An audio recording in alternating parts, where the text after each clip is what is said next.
Good morning and अस्सलाम वालेकुम। नया दिन के साथ मैं हूं शाज़ेब अहमद। मैं हूं महक असलम। तो जनाब, मंगल का दिन मुझे लगता है हफ्ते का दूसरा दिन जो है थोड़ा एक्टिव हो जाता है। आपका दिन एक्टिव मैं एक्टिव हूं आज। आप बहुत ज़्यादा एक्टिव। हम प्रोग्राम का आगाज़ कर लेते हैं। उम्मीद है कि सब उठ चुके होंगे और अपने दिन का बड़ा अच्छा आगाज़ कर रहे होंगे, और जो नहीं उठे होंगे वो बेचारे रज़ाइयों में सो रहे होंगे, मज़े ले रहे होंगे। सर्दी में ये तो प्रॉब्लम होती है, सुबह उठना सबसे मुश्किल काम होता है, जो हम सुबह उठ के आप लोगों के सामने आके बैठते हैं। तो आज सुबह के वक्त हमने सोचा कि थोड़ा सा आपको मीठा खिला देते हैं, मीठा बता देते हैं। खिला ऐसे देते हैं कि जो हम बताएंगे तो यकीनन आप उसे चखेंगे भी जरूर। मीठी खबरें हमने जमा की है। तो सबसे पहले एक मीठी खबर ये है, एक मीठी तरक्की है, एक मीठी कामयाबी है कि पाकिस्तान में मुख्तलिफ अक़साम के शहद की पैदावार मुमकिन है। और इसी को मद्देनज़र रखते हुए वज़ीर-ए-आज़म इमरान खान ने बिलियन ट्री हनी प्रोग्राम का इफ्तिताह कर दिया है। मंसूबे से 12,000 मैट्रिक टन सालाना शहद मिलने का तखमीना भी लगाया गया है, जिसकी मालियत 35 से 40 अरब रुपए तक होगी। और मेरे ख्याल से बड़ी अच्छी बात है, इससे रोजगार भी मिलेंगे और इससे मुल्क की मईशत जो है उसको और सहारा मिलेगा। बिल्कुल सहारा मिलेगा, रोजगार के मौके पैदा होंगे। अच्छी खबर है क्योंकि हम बिलियन ट्री मंसूबा देख रहे हैं, मुसलसल बढ़ता जा रहा है और जो उसकी दरख्त लगाए जा रहे हैं पूरे मुल्क में, तो ये भी एक अच्छा कदम है कि शहद को भी उसमें शामिल किया जा रहा है ताकि शहद की पैदावार आप अपने मुल्क की चीज़ों को इस्तेमाल कर रहे हैं, फिर आप उन्हें बाहर भेजेंगे और आपको रोजगार के मौके भी मिल रहे हैं, एक्सपोर्ट बढ़ेगी। तो आगे बढ़ते हैं। एक और अहम मामला है जो हम कोरोना वायरस की मुसलसल बात कर रहे हैं। बरतानिया में ज्यादा खतरनाक और तेजी से फैलने वाली कोरोना की नई किस्म दरियाफ्त हुई है और महक कहा यह जा रहा है कि ज्यादा खतरनाक है, तकरीबन 70% ये उससे मुख्तलिफ और ज़्यादा खतरनाक इसको कहा जा रहा है और ये दीगर ममालिक तक भी फैलती जा रही है। और अब लॉकडाउन के चौथे दर्जे की पाबंदियां मुतारिफ करा दी गई हैं। WHO के मुताबिक कोरोना की ये नई किस्म बरतानिया के साथ साथ नीदरलैंड, डेनमार्क और ऑस्ट्रेलिया में भी पाई गई है। जो 3 ममालिक का जिक्र किया जा रहा है वहाँ पर भी अब ये फैलती जा रही है। इसी वजह से वहाँ से फ्लाइट्स भी बंद की जा रही हैं कि बरतानिया से जो फ्लाइट्स हैं वो पाकिस्तान भी नहीं आ सकेंगी, नहीं आ सकती। और इसके अलावा देखिए, ये जो आप बता रहे हैं ना, ये मैंने ये सुना था कि जो नई किस्म है सितंबर में इसको देखा गया, अक्टूबर में ये डबल हुई, और अब जाहिर सी बात है जब अक्टूबर में डबल हुई, नवंबर दिसंबर में इसका क्या हाल होगा। नवंबर में 2/3 हो गई है। तो नवंबर और दिसंबर की अगर हम बात करें तो जैसे हम बता रहे हैं कि ये इन 2 महीनों से बढ़ते बढ़ते 2/3 हुई है। तो खुदा करे कि जनवरी, फरवरी, मार्च, जैसे कि वैक्सीन का भी हम जिक्र करते आए हैं कि इन आने वाले महीनों में ये चीज़ कम हो जाए, लेकिन जिस तरह से ये दुनिया को अपनी लपेट में वायरस ले रहा है और मुख्तलिफ बड़े ममालिक ने अपनी परवाजें बंद की हैं, अपना परवाज़ों का शेड्यूल चेंज किया है, मुझे नहीं लगता कि उससे हालात पाकिस्तान समेत और कई ममालिक हैं जिन्होंने परवाजें मनसूख कर दी हैं, बंद कर दी हैं बरतानिया से आने वाली, और यही वजह है कि बचा जा रहा है, कोशिश की जा रही है कि इस खतरनाक लहर से किसी तरीके से बच जाया जाए। तो आगे बढ़ते हैं। कोरोना वायरस इंसानी दिमाग में घुस सकता है, ये भी कहा जा रहा है। और जैसे कि हम बात कर रहे थे कि परवाजें बंद हैं, मनसूख हैं, उसमें यह है कि जो वहाँ पर विजिट वीज़ास पर मौजूद है पाकिस्तानी, उनको आने की तो इजाज़त है, लेकिन इसके लिए उन्हें ज़रूरी ये है कि 7 दिन उन्होंने क्वारंटीन में गुजारने होंगे। और जैसे कि शुएब अभी जिक्र कर रहे हैं कि ये तहकीक सामने आई है कि कोरोना वायरस आपके दिमाग में घुस सकता है। शाज़ेब, आप अभी जो हम प्रोग्राम शुरू कर रहे थे, इनके नामों का बड़ा मसला रहता है। आपके नामों का बड़ा मसला है। मसला एक और भी है, जब आप घरेलू मुलाजमा रखते हैं तो क्या होता है? तो होता ही है जब आप उस पर अंधा एतमाद करते हैं। नहीं, मैं आपको अपने मुलाजमा के नाम से पुकारूं अब। मैं ये नहीं कह रही, मैं इस चीज़ को एक चीज़ से रिलेट ये कर रही हूँ कि जनाब, जब आप घर में मुलाजिमा को रखते हैं तो आप उस पर अंधा एतबार करते हैं, फिर मुलाजिमा क्या करते हैं, आपके साथ हाथ कर जाती है, आपको लूट के फरार हो जाती है। तो बड़ी ऐसी खबर कि आपको कान धरने होंगे, लेकिन मुझे इस चीज़ पे हमेशा अफसोस ही होता है कि लोग किस तरह से एक मुलाजमा पे इतना एतबार कर लेते हैं कि आप पूरा घर उसके हवाले में घर की ज़रूरत होती है, तो मेरे ख्याल में वो यही अंधाधुंध एतबार कर लिया जाता है कि वो कुछ भी नहीं करेंगी, और घर वालों को नशावर कहवा पिलाकर बेहोश किया पहले इस मुलाजमा ने, और 1 करोड़ रुपए ले उड़ी। लेकिन 1 करोड़ रुपए उन्होंने घर पे रखे हुए थे। देखिए, उसमें मेरे ख्याल से तलाई जेवरात होंगे, कुछ नकदी होगी, कुछ और भी जो है वो होगा, क्योंकि जब तहकीक हुई तो ये सामने आया कि मुलाजिमा को नौकरी पर रखवाने वाली खातून जो उसे गिरफ्तार किया गया, और अब उससे पूछगछ होगी, पता लगाया जाएगा, अब इन्वेस्टिगेशन का सिलसिला आगे बढ़ेगा। हम भी थोड़ा आगे बढ़ जाते हैं। गुज़श्ता रोज़ हम बात कर रहे थे उस बॉक्सिंग चैलेंज की जो कि फिरदौस आपा ने दिया मरियम नवाज को, और कहा कि भाई मैं तैयार हूँ, आप रिंग में आने के लिए तैयार है। इस पर हमने गुफ्तगू की उज़मा बुखारी साहिबा से, जो कि हमें गुस्से में भी थोड़ी नजर आ गई। उन्होंने कहा मैं ऐसे बात नहीं करना चाह रही, अगर मैं कनीज़ एक हूँ या कनीज़ हूँ, मेरे लिए फ़ख्र की बात है। और फिरदौस आशिक अमान साहिबा ने कहा जी कि कि हम खुलेआम चैलेंज कर रहे हैं मरियम नवाज को कि वो रिंग में आए और हमारे साथ मुकाबला कल जो शहरी कमेंट्स दे रहे थे ना, वो बड़े इंटरेस्टिंग थे। कोई कह रहा था कि ये तो मुकाबला ही नहीं हो सकता। आपको क्या लगता है, हो सकता है? नहीं, मेरा भी ख्याल यही है कि नहीं हो सकता, लेकिन ये कि हम उनसे भी जान लेते हैं और बात कर लेते हैं। हमारे साथ फिरदौस आशिक अवान साहिबा मौजूद हैं। बहुत शुक्रिया, गुड मॉर्निंग, उम्मीद है आप ठीक ठाक होंगी। पहले तो आपके चैलेंज से मुतालिक सवाल है मेरे पास कि मरियम नवाज तो हैवी वेट कैटेगरी में नहीं है, आप खुद ही बता दें कि कौन हो सकता है ऐसा जो आपके मुकाबले पर आए। देखिए, ये तो हमने नून लीग पे छोड़ा है कि नून लीग जो है वो उस तमाम अपने जितने इर्द गिर्द उनके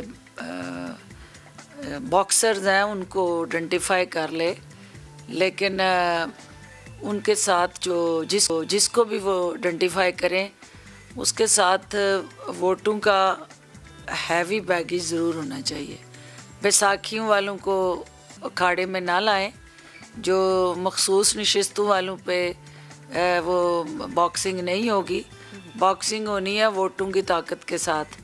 तो वो ऐसी ख़वातीन लाएं जो हल्के की पॉलिटिक्स करके, जिन्होंने असेंबली के अंदर कभी रुख किया हो और वोट लिया हो और आवाम के दर्द और एहसास से आगाह हों, और वो हारी हों या जीती हों, उनको सामने लाएं। ये सियासी यतीमों के टोले का तो बॉक्सिंग रिंग में आना ही बॉक्सिंग की तौहीन होगी।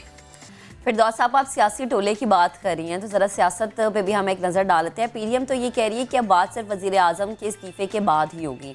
बिलावल भुट्टो भी कह चुके हैं कि जो मुझसे राबते करने की कोशिश कर रहे हैं, फ़ोन करने की कोशिश कर रहे हैं, बंद कर दें।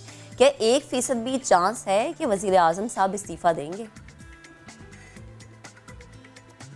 वज़ीर आज़म 2023 से जो आखिरी दिन होगा और रात 12 बजे तक वही वज़ीर आज़म है, और ये वो कड़वी गोली है जो मेरी अपोजिशन को चाहते ना चाहते निगलनी है, क्योंकि इस हुकूमत ने अपनी मुद्दत इंशाल्लाह पूरी करनी है और जो अपोजिशन के ख्वाब हैं वो चिकनाचूर होने हैं, क्योंकि 2023 का सूरज जो है वो जब तक इस हुकूमत का आइनी और कानूनी टर्नओवर है उसको पूरा करके ही गरूब होगा। ठीक है, ठीक है। एक और अहम मामला है फिरदौस साहिबा, पंजाब के कई शहरों में गैस का बहरान है। इस अहम मसले को हल करने के लिए हुकूमत क्या कर रही है, ये भी ज़रा बता दें। गैस की जो है ये आप ना तो रातों रात तेल के कुएं खोदे जाते हैं और ना इमीडिएटली गैस की जो है पाइपलाइन बिछ सकती है। इसके लिए एक प्लानिंग होती है, एक प्रॉपर होमवर्क होता है और पॉलिसी मेकिंग होती है, और आने वाली नस्ल के लिए आप तरजीहात तय करते हैं। तो 35 साल जिन्होंने बारियां लगा के इक़्तिदार में रहे, उन्होंने इसके लिए पुअर प्लानिंग की, और जब पुअर प्लानिंग का ये अब कमाल है कि डिमांड आपकी बढ़ गई है और सप्लाई नहीं है, तो जहाँ डिमांड और सप्लाई का गैप आएगा वहाँ क्राइसिस आएगा, वहाँ शॉर्टेज आएगी। इन्होंने महंगी LNG जो है पाकिस्तान लाने की कोशिश की, और प्राइम मिनिस्टर जो हाकान अब्बासी साहब, उन्होंने जो मुआहदे किए वो LNG के मुआहदे हमारे दोस्त मुल्क कतर के साथ किए गए। वो इतनी महंगी LNG है कि हमारी जो नेचुरल सुई गैस है उसकी निस्बत वो कई गुना ज़्यादा उसकी कीमत आवाम को अदा करनी पड़ रही है। तो चूँकि ये एक ऐसा अमल है जिसकी तहकीकात नैब भी कर रही है, और वो बार बार सीना ठोक के कहते थे कि मैं ज़िम्मेदार हूँ, मुझसे पूछा जाए। अब जब नैब उनको बुला के पूछ रही है कि बताया जाए कि जब पूरी दुनिया में सस्ती थी तो आपने ये महंगी LNG के मुआहदे क्यों किए, तो हमें उन मुआहदे की शिकों में ये लिखा है कि आप गैस ख़रीदें या ना ख़रीदें, हुकूमत को उन टर्मिनल्स का किराया जो है हर हाल में अदा करना ही है। तो ये वो क्राइसिस हैं जिनसे हम गुज़र रहे हैं। हमेशा सर्दियों में हमारी जो सप्लाई लाइन है वो डिस्टर्ब होती है, डोमेस्टिक कंज्यूमर जो है वो सफ़र करता है, लेकिन चूँकि इस वक्त इंडस्ट्रियल कंज्यूमर जो है हमारी फुल स्विंग में इंडस्ट्री चल रही है और हमारे ऑर्डर्स जो बैनुल अक़वामी सतह पे हुकूमत को मिले हुए थे उनके एक्सपोर्ट ओरिएंटेड जो इनिशिएटिव्स हैं वो भी सनत का पहिया चलाने के लिए गैस देना उन फैक्ट्रियों को ज़रूरी है। लेकिन हुकूमत कोशिश कर रही है कि हम जहाँ सनत का पहिया चले वहाँ हमारे साइलिन जो है, सार्फिन जो है, उनके घर का जो है वो चूल्हा चले। तो दोनों को साइड बाई साइड लेके चल रहे हैं। जहाँ कहीं कोई क्राइसिस है, कोई प्रॉब्लम है, उसको हम देख रहे हैं और ये जो वक्ती किल्लत है उस पे काबू पाने के लिए कोशिशें कर रहे हैं। बिल्कुल। और फिर हमने देखा कि गुज़श्ता रोज़ शायद हकान अब्बासी साहब जब एक टॉक शो में बात कर रहे थे तो LNG के जो गुज़श्ता अदाद शुमार है वो भी नहीं बता सके, जिसमें बड़ी तनकीद का सामना भी उन्हें करना पड़ा है। खैर आगे बढ़ते हैं। जब हम कोविड-19 की बात करते हैं तो हम बार बार कहते हैं कि आप घरों में रहें, समाजी फासले का ख्याल रखें और जनाब मास्क पहनें। लेकिन जहाँ पर कोरोना वायरस ने पूरी दुनिया में तबाही फैलाई है वहाँ पर कुछ लोगों को मौका भी मिला कि जनाब अपनी छुपी हुई सलाहियतें जो है वो सामने लेकर आए। दुनिया भर के लोगों को अफसरदा किया कोरोना वायरस ने। वहीं पर कई लोग ऐसे हैं जिन्होंने ये कहा कि इस बुरे टाइम को या इस ख़तरनाक वक्त को हमने इस तरह से इस्तेमाल करना है कि हमने अपनी छुपी हुई सलाहियतों को बाहर लेकर आना है। इस वक्त स्क्रीन पर जो हम मनासिर देख रहे हैं ये एक आर्ट के मनासिर हैं। अना नामी एक आर्टिस्ट ने केले के छिलके पर बेहतरीन आर्ट वर्क की तख्लीक से दुनिया भर के मद्दाहों को हैरत में मुब्तला कर दिया कि भाई आप सिर्फ केले के छिलके पे आर्ट कर रहे हैं। मतलब कितनी ज़बरदस्त सलाहियत है उनकी। फ़ोटो शेयरिंग ऐप इंस्टाग्राम पर अना के 1-2 के बजाय मुतादिद आर्ट वर्क भी मौजूद हैं। कितना नीट है। नीट तो है, कितना माइक्रो आर्ट है ये, उस केले के छिलके के ऊपर ये पूरा आर्ट करना। शेडिंग कैसे वो अपने वक्त को यूटिलाइज कर रही है, ये बहुत बड़ी बात है। क्योंकि हम देखते हैं कि जब हम वैसे आम कोई शेडिंग वाली पिक्चर बना रहे हैं, कुछ ऐसा आर्ट वर्क कर रहे हैं तो शेडिंग फैलती है, इसका वो होता है, मसला होता है। लेकिन एक छोटी सी चीज़ पे आप आर्ट करें, बड़ी अच्छी बात है। आगे बढ़ते हैं, जरा जापान की बात कर लेते हैं जहाँ इंसानी चेहरों वाले मुकम्मल हकीकी मास्क धड़ाधड़ फरोख्त हो रहे हैं। जैसे कि हम देखते हैं ना, वो मास्क आते हैं, उसके ऊपर मुख्तलिफ चेहरे बने होते हैं। आप अपना चेहरा भी बनवा सकते हैं उस पर, ताकि लोग आपको पहचान सकें। ये मास्क सुहाय की तख्लीक है। सुहाय के मुताबिक बाज़ लोग अपने चेहरे से मुतमईन नहीं होते, तो इसलिए उन्होंने हकीकी चेहरों वाले मास्क बनाने का फैसला किया है। सुहाय के मुताबिक वो कई मास्क ड्रामों और थिएटर्स के लिए भी तैयार कर चुके हैं, लेकिन अब वो आम अफराद के लिए भी ये मास्क बना रहे हैं। और ये अच्छी बात है कि अगर लोगों को किसी तरह से आप तैयार करें कि मास्क पहने, क्योंकि लोग नहीं पहनते मास्क ना। और ये है कि कुछ लोग इसलिए नहीं पहनते क्योंकि वो कहते हैं जी हमारा सांस घुटता है, सांस नहीं आता। पाकिस्तान में तो ये बहाना बहुत ज़्यादा लेकिन ये वो मास्क हैं जो अपने चेहरों से कहते हैं ना कि वो मुतमईन नहीं है, वो ज़्यादा खूबसूरत दिखना चाहते हैं। अच्छा, ये उनके लिए मास्क है। ये आपकी पूरा चेहरा देंगे, तब्दील कर देंगे। जैसे हम फुटेज में भी दिखा रहे हैं, ये मास्क आपकी शक्ल को ही तब्दील कर देगा। तो ये बड़ा मुनफरिद किस्म का मास्क है। ये साथ साथ बहुत महंगा भी है। पहले कैसी थी, मास्क पहने, मतलब आपको मेकअप करने की जरूरत नहीं है, आप मास्क बस पहन लें और घर से बाहर निकल जाएं। 1.5 लाख का मास्क लें और उसके बाद जनाब आपको मेकअप की जरूरत नहीं है। आगे बढ़ते हैं। सदियों बाद आसमान पर 2 सैयारे मुश्तरी और ज़हल आमने सामने आए। दोनों सैयारों को इतना करीब पाकिस्तान समेत दुनिया भर में देखा गया।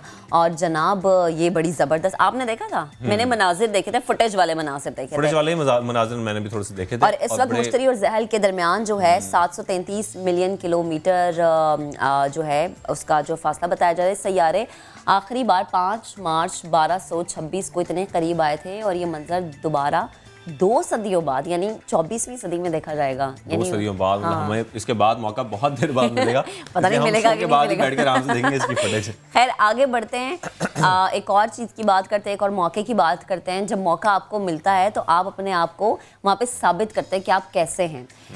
मुआशरा हमारा जो है उसकी इमारत अखलाकियात पे खड़ी है, बर्दाश्त पे खड़ी है, मोहब्बत पे खड़ी है।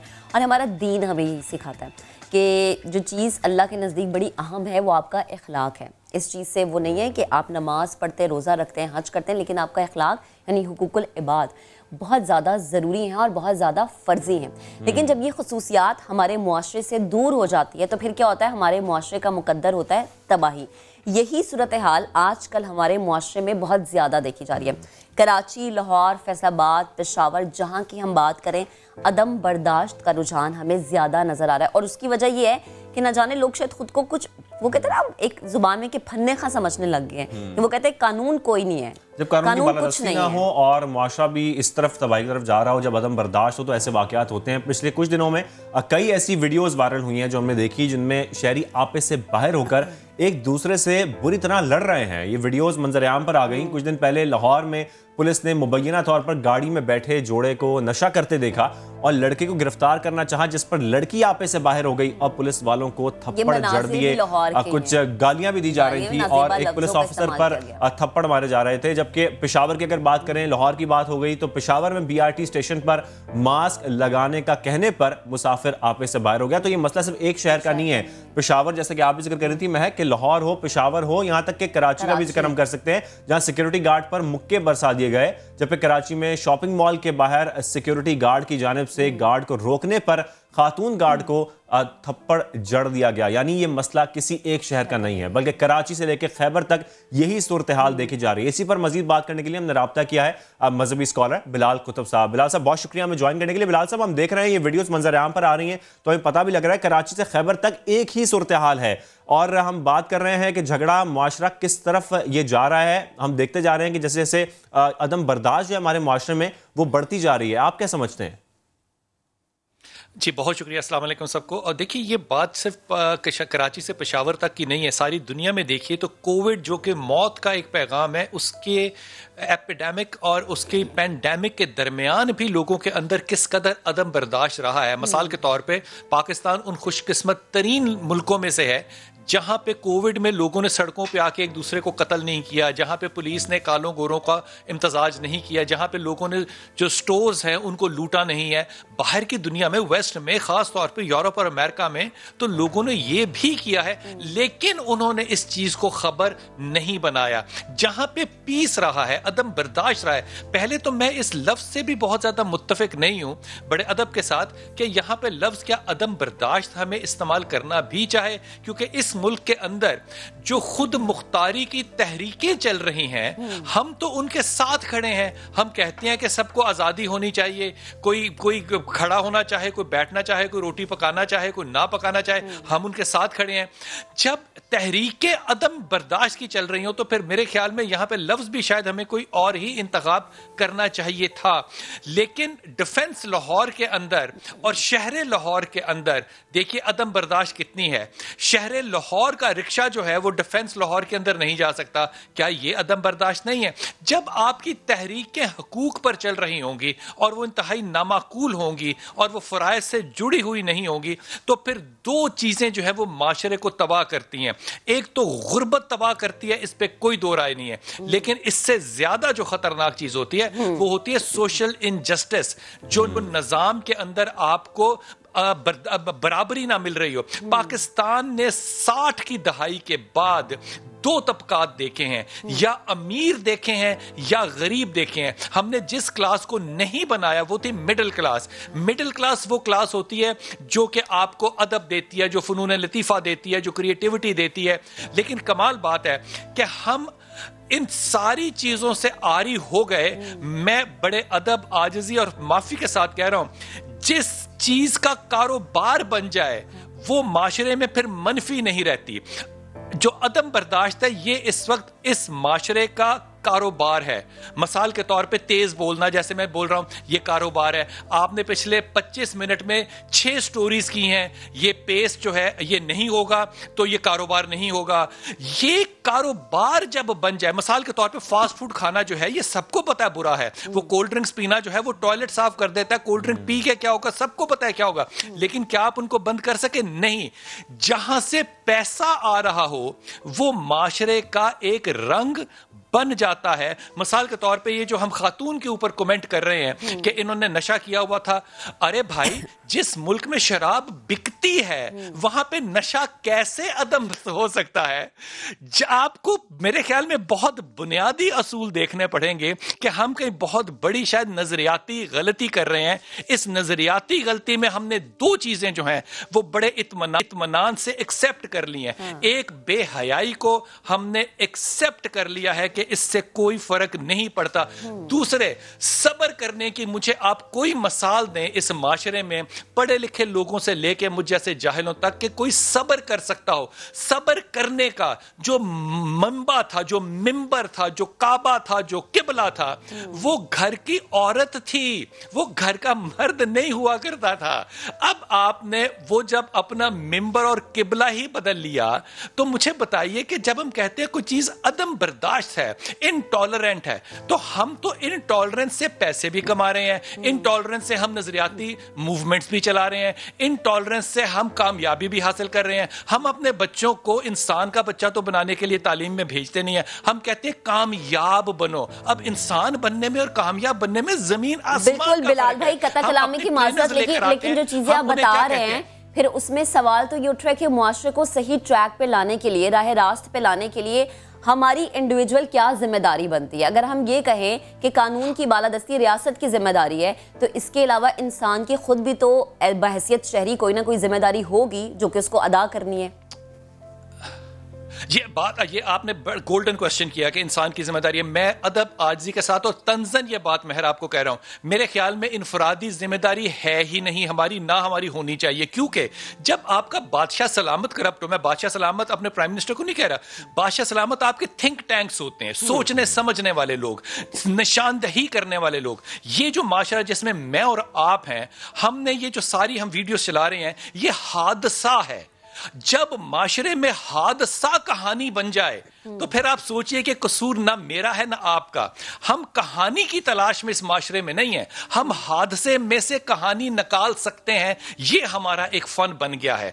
इसका मतलब यह हुआ कि इस माशरे में अब सोचने समझने लिखने पढ़ने कहने वाला, मिसाल के तौर पे मैं छोटी सी मिसाल देता हूं और अदब के साथ देता हूं। अगर फर्ज कीजिए मुझे आज मौका मिले कि मैं ताहिरुल कादरी साहब को इन्वाइट करूं एज अ गेस्ट, तो सबसे पहले मैं खुद इनकार करूंगा कि ताहिरुल कादरी साहब को, डॉक्टर साहब को नहीं बुलाना। मैं उनको 70 की दहाई से सुन रहा हूं, क्यों नहीं बुलाना यार? बोलते बड़ा आहिस्ता है, मौजू पे आते ही नहीं है। एक बात। दूसरी बात, आप ईमानदारी से बताइए कि अगर एक इंतहाई काबिल एहतराम भी शख्सियत मेरे साथ बैठी हो और अगर वो बात को थोड़ा सा लंबा समझाने के लिए कर दे, तो क्या मैं उसको नहीं काटूंगा?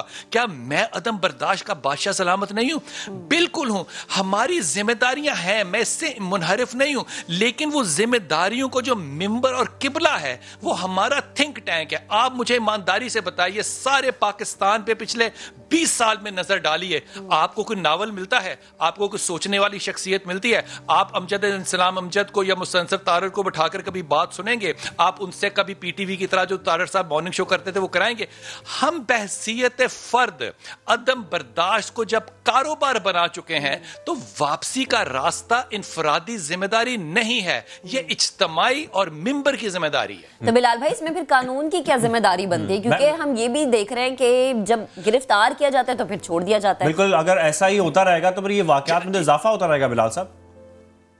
आपकी बात बिल्कुल दुरुस्त है, ऐसा ही होता रहेगा, इसमें कोई वापसी नहीं है। बेहतरीन बात आपने की। देखिए, कानून, अदालतें या पुलिस इन तमाम एडवांटेजेस के साथ है ही नहीं जिन एडवांटेजेस के साथ मैं और आप लोग बैठे हुए हैं। हमारी पुलिस इतनी काबिल ही नहीं है कि वो जहनी तौर पे इन मुकदमात को सुलझा सके कि जनाब 5 बच्चों के बाप ने जब पानी में फेंका था तो उसने ना नमाज पढ़ी थी, ना रोजा रखा था, ना रोया था, उसने फेंक दिया था। हमने उसमें नमाज भी खुद ठोकी, हमने उसमें बाकी भी सारी चीजें ठोकी, लेकिन किसी शख्स के पास, अदब से कह रहा हूं, आजिज़ी से कह रहा हूं, माफी मांग, किसी शख्स के पास यह जुर्रत थी कि वो अपने तज्जिए के अंदर कहता कि वो खातून पहले से 5 बच्चों की मां थी, वो 5 बच्चे और शौहर छोड़ के आई थी और उसने अब भी अपने ताल्लुकात जो हैं वो अपने और रिश्तेदारों के साथ रखे हुए थे। वो बंदा कह रहा था ये बच्चे मेरे है ही नहीं। ये इस माशरे में जो जुर्म की कहानी है, हम इसको जब तक समझेंगे नहीं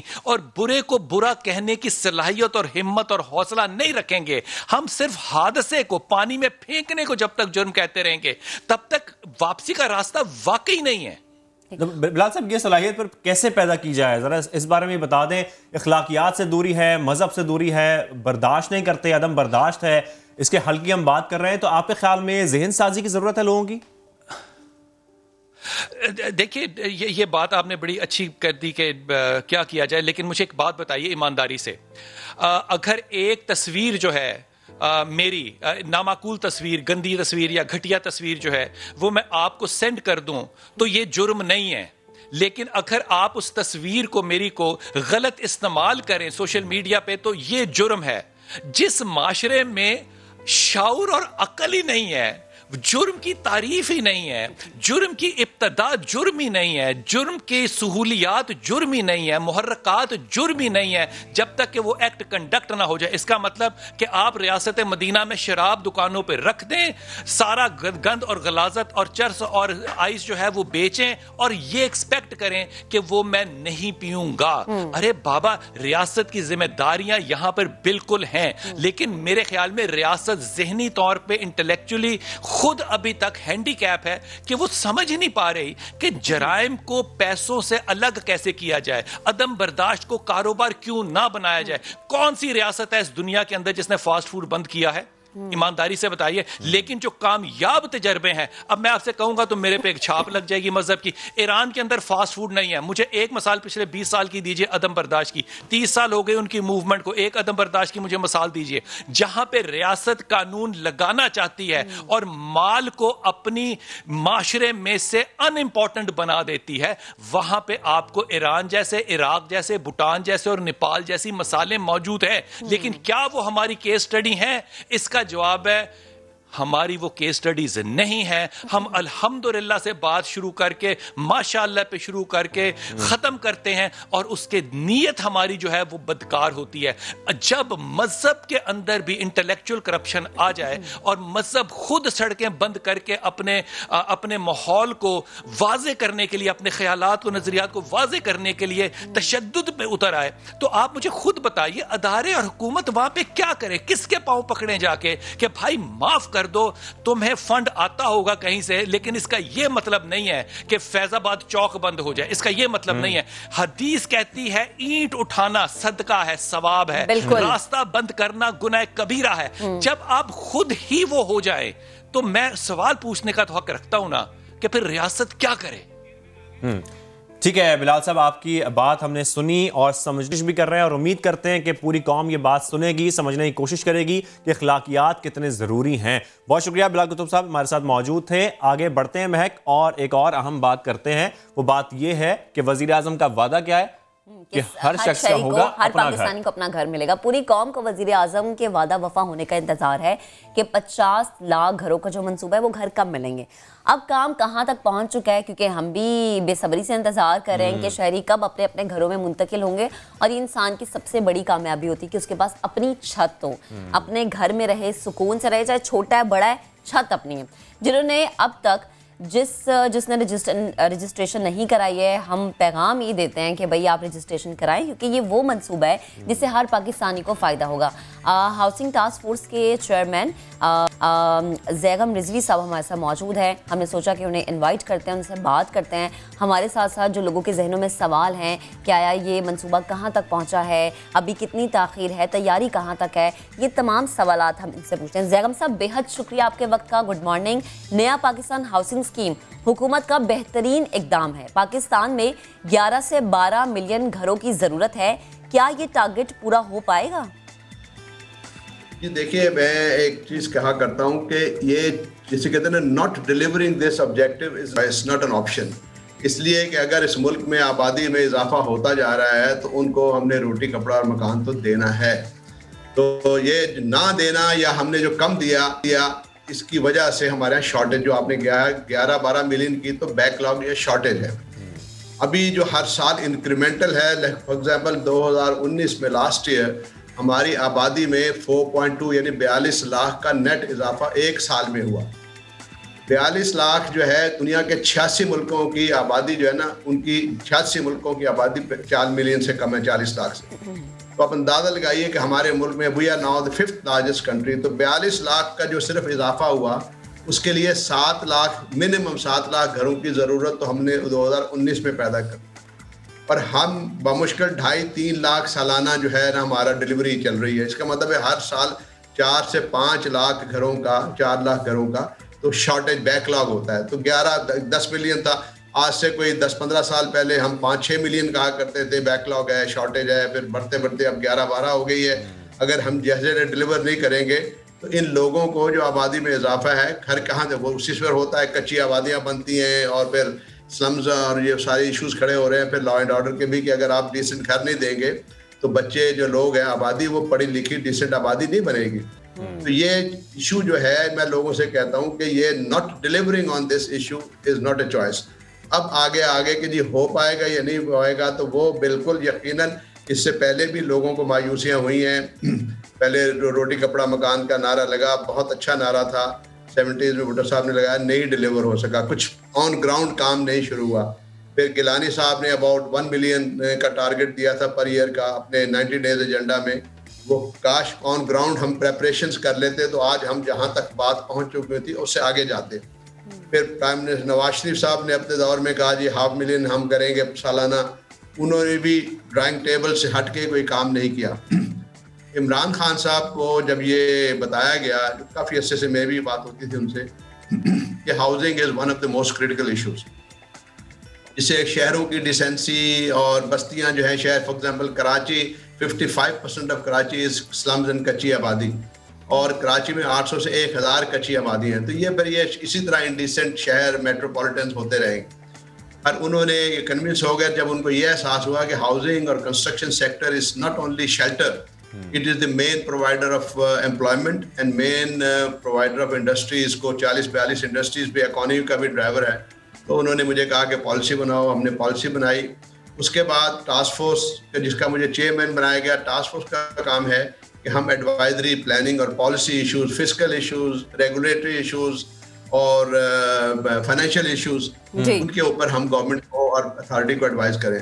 अब अथॉरिटी बनी है इस्लामाबाद में जो नया Pakistan housing and development authority है, जो एक्चुअल ऑन ग्राउंड काम कर रही है, ऑन ग्राउंड काम कर रही है, और यकीनन इससे रोजगार भी मिलेगा लोगों को। बड़ा अच्छा इकदाम उठाया। ये थोड़ा सा इस बारे में भी बात कर लेते हैं कि अगर मुझे घर लेना है या कोई भी शख्स है इसको घर लेना है नया पाकिस्तान हाउसिंग स्कीम से, तो किन किन मराहिल से गुजरना होगा, क्या उसका प्रोसीजर होगा पूरा?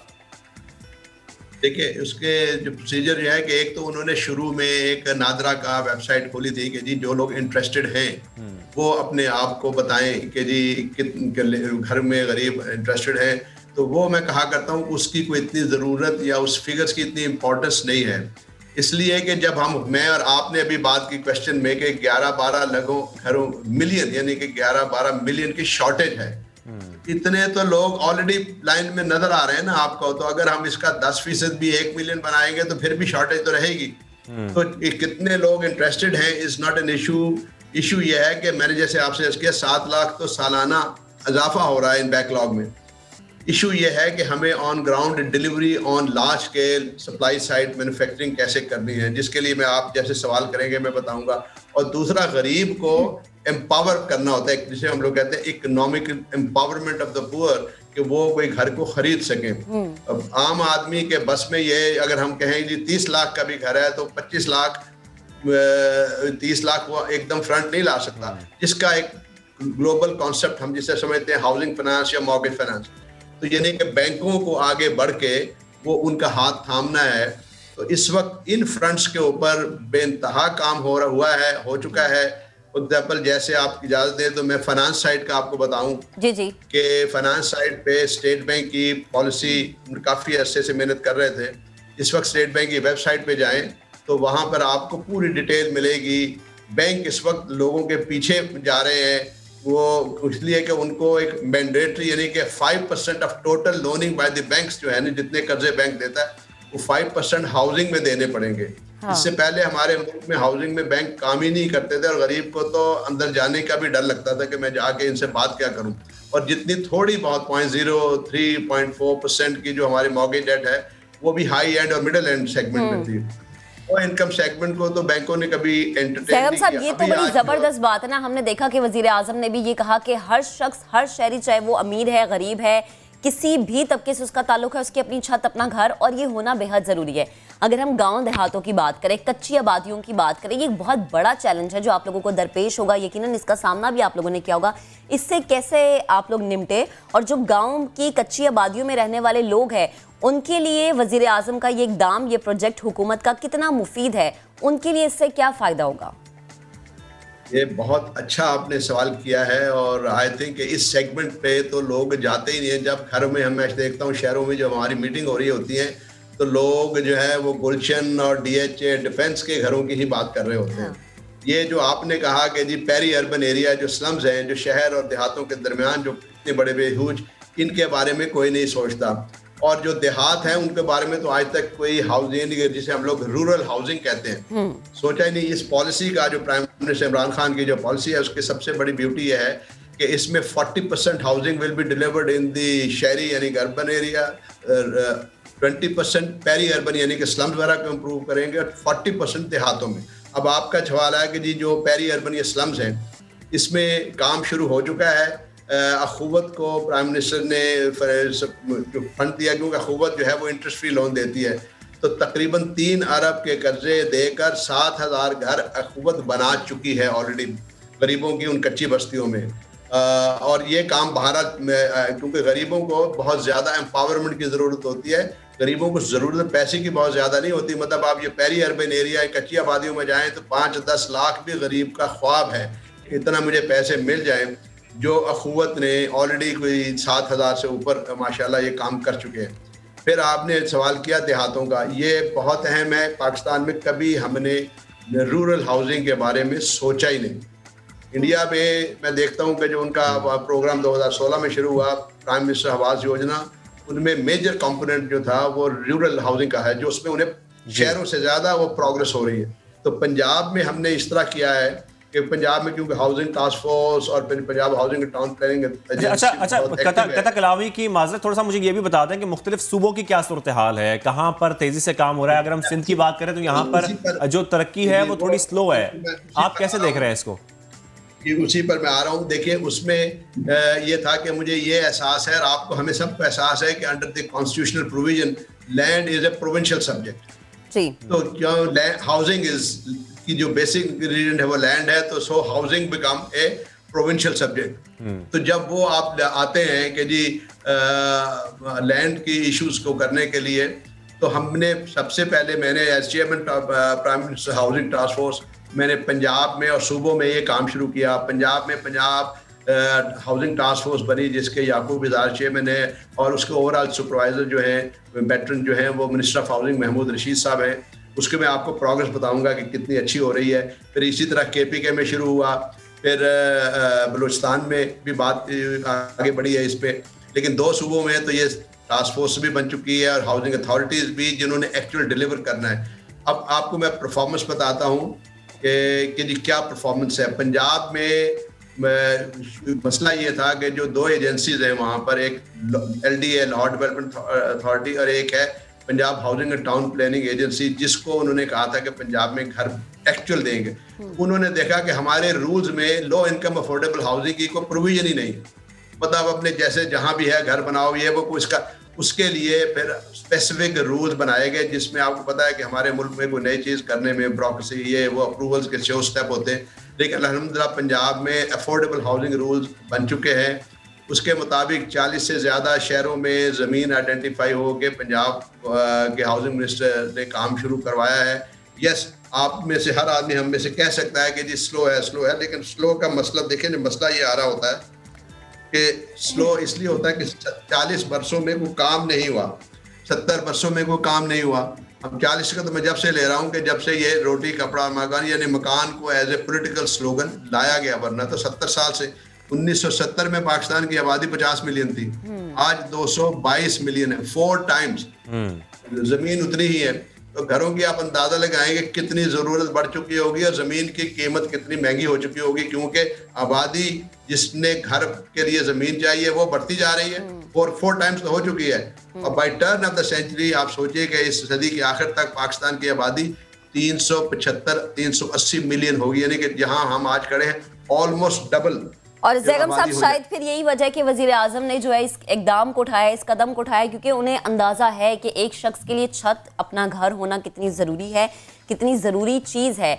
नारा तो कोई और लगा गया, लेकिन पूरा इसे हमारे वजीर आजम साहब कर रहे हैं। बेहद शुक्रिया, आप गुफ्तगू कर रहे थे और चीदा बातें थी इस प्रोजेक्ट को लेके, उस पर बड़ी तफसीलन आपने हमसे गुफ्तगू की। अब ज़रा आगे बढ़ते हैं, एक और चीज़ की बात कर लेते हैं जो शहरियों के लिए बेहद ज़रूरी है, लेकिन होता ये है कि वो शहर हमारे जहाँ पे तरक्की हो भी चुकी है, वहाँ के लोग भी जो है पत्थर के दौर में चले जाते हैं। जब सर्दियाँ आती हैं तो गैस गायब हो जाती है। जदीद दौर में माजी की यादें ताज़ा होने लगती हैं। सर्दी आते ही गैस का बहरान सर उठाने लगता है। क्या कराची, लाहौर या दीगर पाकिस्तान के इलाके वहाँ गैस का बहरान शिद्दत इख्तियार करता जाता है। अगर हमने घर पे भी लकड़ियाँ इस्तेमाल करनी है खाना पकाने के लिए, तो हम घर में क्यों रह रहे हैं? हम घर में क्यों रह रहे हैं? तो यही सूरत हाल है इस वक्त, और शदीद किल्लत है इस वक्त गैस की। कराची में भी जो हमारे नुमाइंदे हैं खुर्शीद आलम, वो इस वक्त एक ऐसी ही एक फैमिली के साथ मौजूद है जो लकड़ियों पर खाना पकाने पर मजबूर हो चुके हैं। ये मनाज़र में आपको दिखा रहे हैं। मजीद भी आपको दिखाते हैं कि उन्होंने क्या गुफ्तगू की और क्या बातें की इन फैमिली के साथ। बिल्कुल, आज के जदीद दौर में कि जबकि दुनिया चांद पर पहुंच चुकी है और तरक्की की बहुत सारी मनाजिल तय कर रही है, कराची के बहुत से इलाके ऐसे हैं जहां पर आज भी कदीम ज़माने की तरह खाना बनाया जा रहा है। मैं इस वक्त मौजूद हूं बल्दिया टाउन के इलाके में, जहां पर लकड़ियों पर खाना बनाया जा रहा है। उसकी वजह यह नहीं है कि यहाँ पर गैस का कनेक्शन नहीं है, गैस का कनेक्शन मौजूद है और लोगों का कहना है कि घरों में बिल भी आ रहा है, लेकिन खाना लकड़ी पे क्यों पक रहा है ये हम जानते हैं। यहाँ पे दो ख़वातीन मौजूद हैं, हमारी बहनें, उनसे मालूम करते हैं। बाजी बताएं, खाना यहाँ क्यों पका रही हैं घर के बाहर लकड़ी पे? भैया गैस ही मौजूद नहीं है। कहाँ चली गई गैस? तब्दीली लेके चली गई। तब्दीली सरकार ने देखो ये दिन हमें नसीब करा है कि हम लोगों ने, एक तो महंगाई ने हमें मार दिया है और अब हमें ये इसके लिए दिन भी देखना। ये दिन बाजी कैसे गुजारा कर रहे हैं? लकड़ी पे पका रहे हैं। कितने की लकड़ी आती है? लकड़ी बहुत महंगी है, लकड़ी भी नहीं मिलती अब तो। लकड़ी भी नहीं मिल रही, लकड़ी भी इतनी महंगी है, कोयला महंगा, क्या करे बंदा? गरीब आवाम तो ऐसे ही मर गई है। क्या पका रही हैं अभी आप? अभी हम दाल बना रहे हैं अभी हम, और रोटी तो बना चुके हैं इसके ऊपर, अब दाल बन रही है हमारी। ये कब से परेशानी है बाजी? ये अक्टूबर से 2 महीने हो गए, 2-3 महीने हो गए, और बिल इतना आ रहा है कि 2-2-2.5 हज़ार रुपये बिल आता है गैस ना होने की वजह। गैस ना होने का बिल भी आ रहा है, गैस नहीं है लेकिन बिल बाकायदगी से आ रहे हैं। तो कुछ कहना चाहेंगी हुकूमत से कि आप लोगों पर थोड़ा सा ख्याल करने? क्या आप ही के घर में मसला है या पूरे इलाके में? पूरे इलाके में सारी आवाम, जैसे खवातीन तो बहुत ही परेशान है। पूरी आवाम यानी खवातीन इतनी परेशान है कि बेचारी अब रोटियां भी होटलों से ला ला के खा रहे, कैसे खाएगा? गरीब आवाम तो मर जाएगा ना, वो कैसे खाएगा? जो वक्त का खाना एक टाइम का लाते, चलो गुजारा हो जाता है घर में लाके, अभी वो बेचारे होटलों से लाते, होटलों पे भी इतना ही रस है। कितने लोगों का खाना पका लेते हैं आप लोग यहाँ? कितनी देर लगती है खाना पकाने में? हमको 1-1.5 घंटा लगता है। 2-2.5 घंटे लगते। तो अब ये दाल के बाद अब रोटी पकाएंगी? उन्होंने तो बना ली, अब मैं बनाऊंगी रोटी। अब बच्चों का इस मदरसे का टाइम है, स्कूल का है, हम तो क्या करें? मेरी नंदे वगैरह सब यहीं पे आती है खाना बनाने। दाल गल गई? ये वाली दाल गल गई? नहीं, अभी गली नहीं है, अभी गल रही है। देखो चूल्हा जल रहा है और हंडिया घुमा रही हूँ बस। और मेरी नंदे वगैरह भी यहीं पे आती है खाना बनाने के लिए, क्योंकि यहाँ हमने चूल्हा लगाया। गैस है नहीं तो कहाँ जाएगी वो बेचारी परेशान होके? गैस नहीं है और मुहावरतन ही सही, लेकिन गरीब की दाल नहीं गल रही। आपने सुन लिया इन खवातीन का हाल। बल्दिया टाउन समेत मुख्तलिफ इलाके हैं कराची के, शाह फैसल कॉलोनी हो, न्यू कराची हो, मलिर के इलाके हों, औरंगी टाउन हो, या ख़ुद बल्दिया टाउन का एक इलाका है कायम खानी मोहल्ला, वहाँ भी गैस नहीं आ रही। औरंगी टाउन का हाल हम बता चुके हैं। मुख्तलिफ इलाकों में यही सूरत हाल है, लोग बहुत ज़्यादा परेशान हैं और उनका यही कहना है कि ये हर दफ़ा ये परेशानी उनको होती है। गुज़िश्ता साल भी मसाइल पेश आए थे, इस साल भी मसाइल पेश आ रहे हैं। खुर्शीद, आपने बिल्कुल ठीक फरमाया कि गरीब की दाल भी नहीं गल रही, और हैरत की बात यह है महक कि वहाँ पर गैस ना होने के बावजूद बिल आ रहे हैं। वो बता रही हैं जैसे कि 2-2-2.5 हज़ार रुपए के बिल आ रहे हैं। तो जब गैस नहीं आ रही तो बिल क्यों भेज रहे हैं? अब पता नहीं वो किस चीज़ के बिल हैं, और लकड़ी भी नहीं मिल रही जो उन्होंने इस्तेमाल करनी है। अगर मिलती है तो महंगी मिलती है, डबल खर्चा आवाम के जो कंधों पर है वो लाद दिया जाता है। शदीद परेशानी का उनको सामना है। खैर, हम आगे बढ़ते हैं और ये बात करते हैं कि सियासी शख्सियात के बारे में आम तौर पर यह तस्वर पाया जाता है कि वो काफ़ी गर्म मिजाज के मालिक होते हैं, मगर ये भी देखा गया है कि कुछ सियासी शख्सियात जो बज़ाहिर संजीदा नजर आते हैं, लेकिन जब वो खुलकर बात करते हैं तो पता लगता है कि वो बड़े जौली हैं और उनकी शख्सियत बड़ी मज़ेदार है। कुछ शक्ल से ऐसे लगता है कि पता नहीं कितने गुस्से वाले हैं, लेकिन जब आप उनसे बात करते हैं, जब आप उन्हें जानने की कोशिश करते हैं तो आप कहते हैं कि नहीं, तो बड़े अच्छे हैं यार, बड़े प्यार से बात करने वाले हैं, ठंडे मिजाज के हैं। सिंध के वजीर सकाफत सरदार अली शाह भी ऐसे ही लोगों में शामिल हैं कि जो बज़ाहिर तो शायद गुस्से वाले नजर आते हैं, लेकिन जब उनसे बात होती है तो पता चलता है कि भाई बड़ी अच्छी और बड़ी ज़बरदस्त पर्सनैलिटी है। समा के नुमाइंदे रेहान अहमद ने सरदार शाह साहब से बात की, मज़े के सवाल किए, क्या जवाब मिले उन्हें आपको दिखाते हैं। खाने का शौक है या खिलाने का शौक है? मुझे पकाने का शौक है, मैं खुद शेफ़ भी हूँ, बावर्ची भी हूँ, और मेरे वालिद साहब भी बड़े ज़बरदस्त शेफ़ थे। तो मैं खुद पकाता हूँ। मेहमान जब घर पे आते हैं तो एक दो लाजमन कोई ऐसी क्यूजीन्स होती हैं जो मैं खुद पकाता हूँ। खाने का भी शौक है, खिलाने का भी शौक है। बेगम साहिबा को नाश्ता बना के खिलाया कभी? नहीं, मैं उनको नहीं पका खिलाया। मैंने कहा कि एक दफ़ा ये रास्ता दिखाऊंगा तो फिर ये बार बार मुझे इसी डगर पे चलना पड़ेगा, तो इसलिए ऐसा काम वहाँ पे नहीं किया है। वैसे मैं दोस्तों के लिए करता हूँ। अच्छा, बिल्कुल सही है। आप रिलैक्स होने के लिए जहनी तौर पे कोई म्यूजिक सुनता है, कोई फिल्म देखता है, कोई ड्रामा देखता है, आप क्या करते हैं? मैं बुक्स पढ़ता हूँ, म्यूजिक सुनता हूँ, और अदरवाइज तो मैं ट्रैवलिंग मेरी हॉबी है कि बाहर जाना, घूमना फिरना, धक्के खाना, रुलना। वो कहते हैं ना सराइकी में, रुले आते रले यहाँ, तो वो वाली बात है। म्यूजिक में किसको सुनते हैं आप? आपकी फेवरेट जो पाकिस्तान से सिंगर्स हैं? ऑफ कोर्स पाकिस्तान में मेरे फेवरेट मैडम नूरजहान।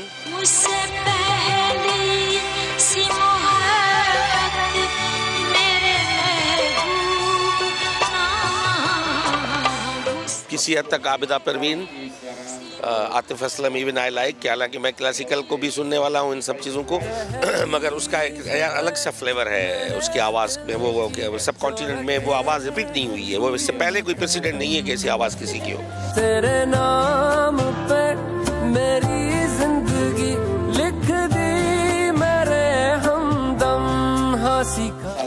ड्रामों में जो आर्टिस्ट हमारी काम कर रही हैं आजकल, माहिरा खान है, उर्वा है, मावरा है, बेशुमार है, एमन खान है, ये क्या कहेंगे आप इनके बारे में? इनमें से कौन पसंद है बहुत आपको? ज़्यादा ड्रामे में देखने का मुझे मौका नहीं मिला है। कोई कभी कभार बैठे हैं तो ऐसे ही काउच पोटैटो होते हुए तो कोई सर्फिंग कर ली।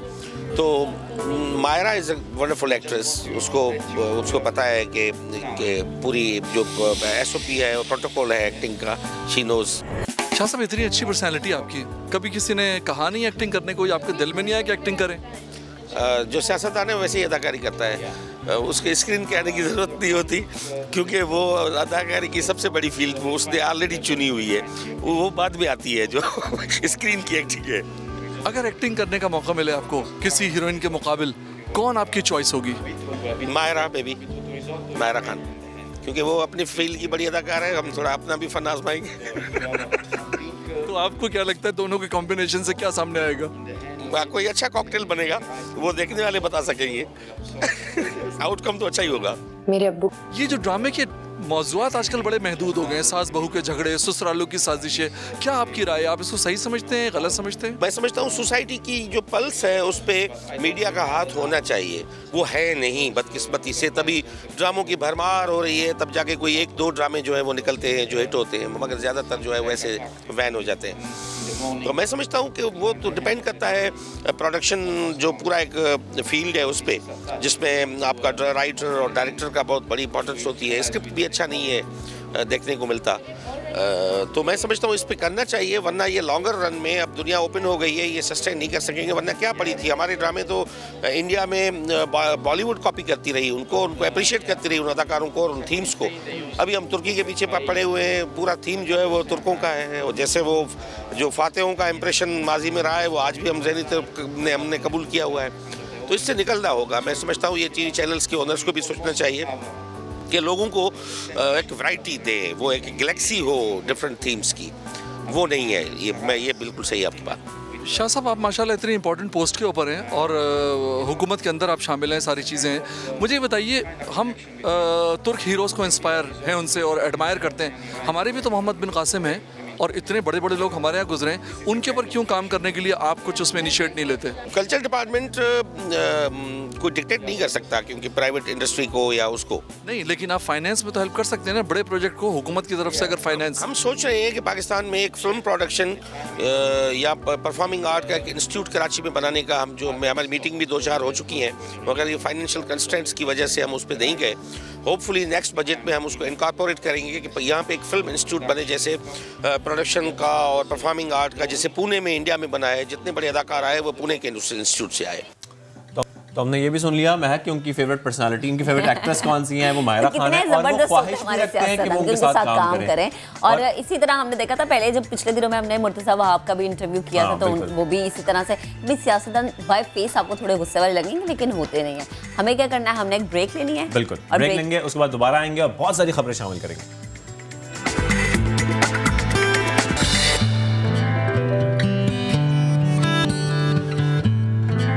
जी वेलकम बैक। और अब हमारे पास नया खबर है अमेरिका से, जहां घर के सहन में एक मगरमच्छ घुस आया और फ्लोरिडा की रिहायशी 70 साला ये खातून हैं जिन्होंने अपने घर के सहन में मगरमच्छ देखा तो उनकी आंखें हैरत और खौफ से सुर्ख हो गई। और वैसे भी आप सोचेंगे आपके घर में अचानक इतना बड़ा एक वाइल्ड एनिमल आ जाए, कोई क्रोकोडाइल आ जाए, कुछ और आ जाए, तो आपका क्या उसकी कंडीशन होगी? मतलब मेरे तो घर में कॉकरोच भी आ जाए ना तो मेरी तो वैसी हालत बुरी हो जाती है। और मतलब क्या आपने देखा छिपकली का सूरज जो छोटी वाली है रेप्टाइल में छिपकली है, डर लगता है आपको छिपकली से? मुझे बहुत डर लगता है। सोचें क्रोकोडाइल आ जाए तो आप क्या करेंगे? मेरी तो वैसे ही सांसें खत्म हो जाएंगी जैसी मैं हूँ। खैर खातून ने अक्लमंदी ये की कि उन्होंने पुलिस डिपार्टमेंट से राबता किया, जिसके बाद पुलिस ने मुतल्लिका महकमे को वहाँ भेजा और फिर मगरमच्छ को बड़े महफूज तरीके से चिड़ियाघर मुंतकिल किया गया। और जनाब मुंतकली के अलावा जब हम ये मनाजिर देखते तो हमारे जहन में सिर्फ एक सवाल था कि खुदा ना खास्ता आप घर में अकेले और आपके साथ इस तरह से कोई भी हादसा पेश आ जाए, इसके अलावा कोई और जानवर घुसा है, बिल्ली भी घुसा है तो जान निकल जाती है।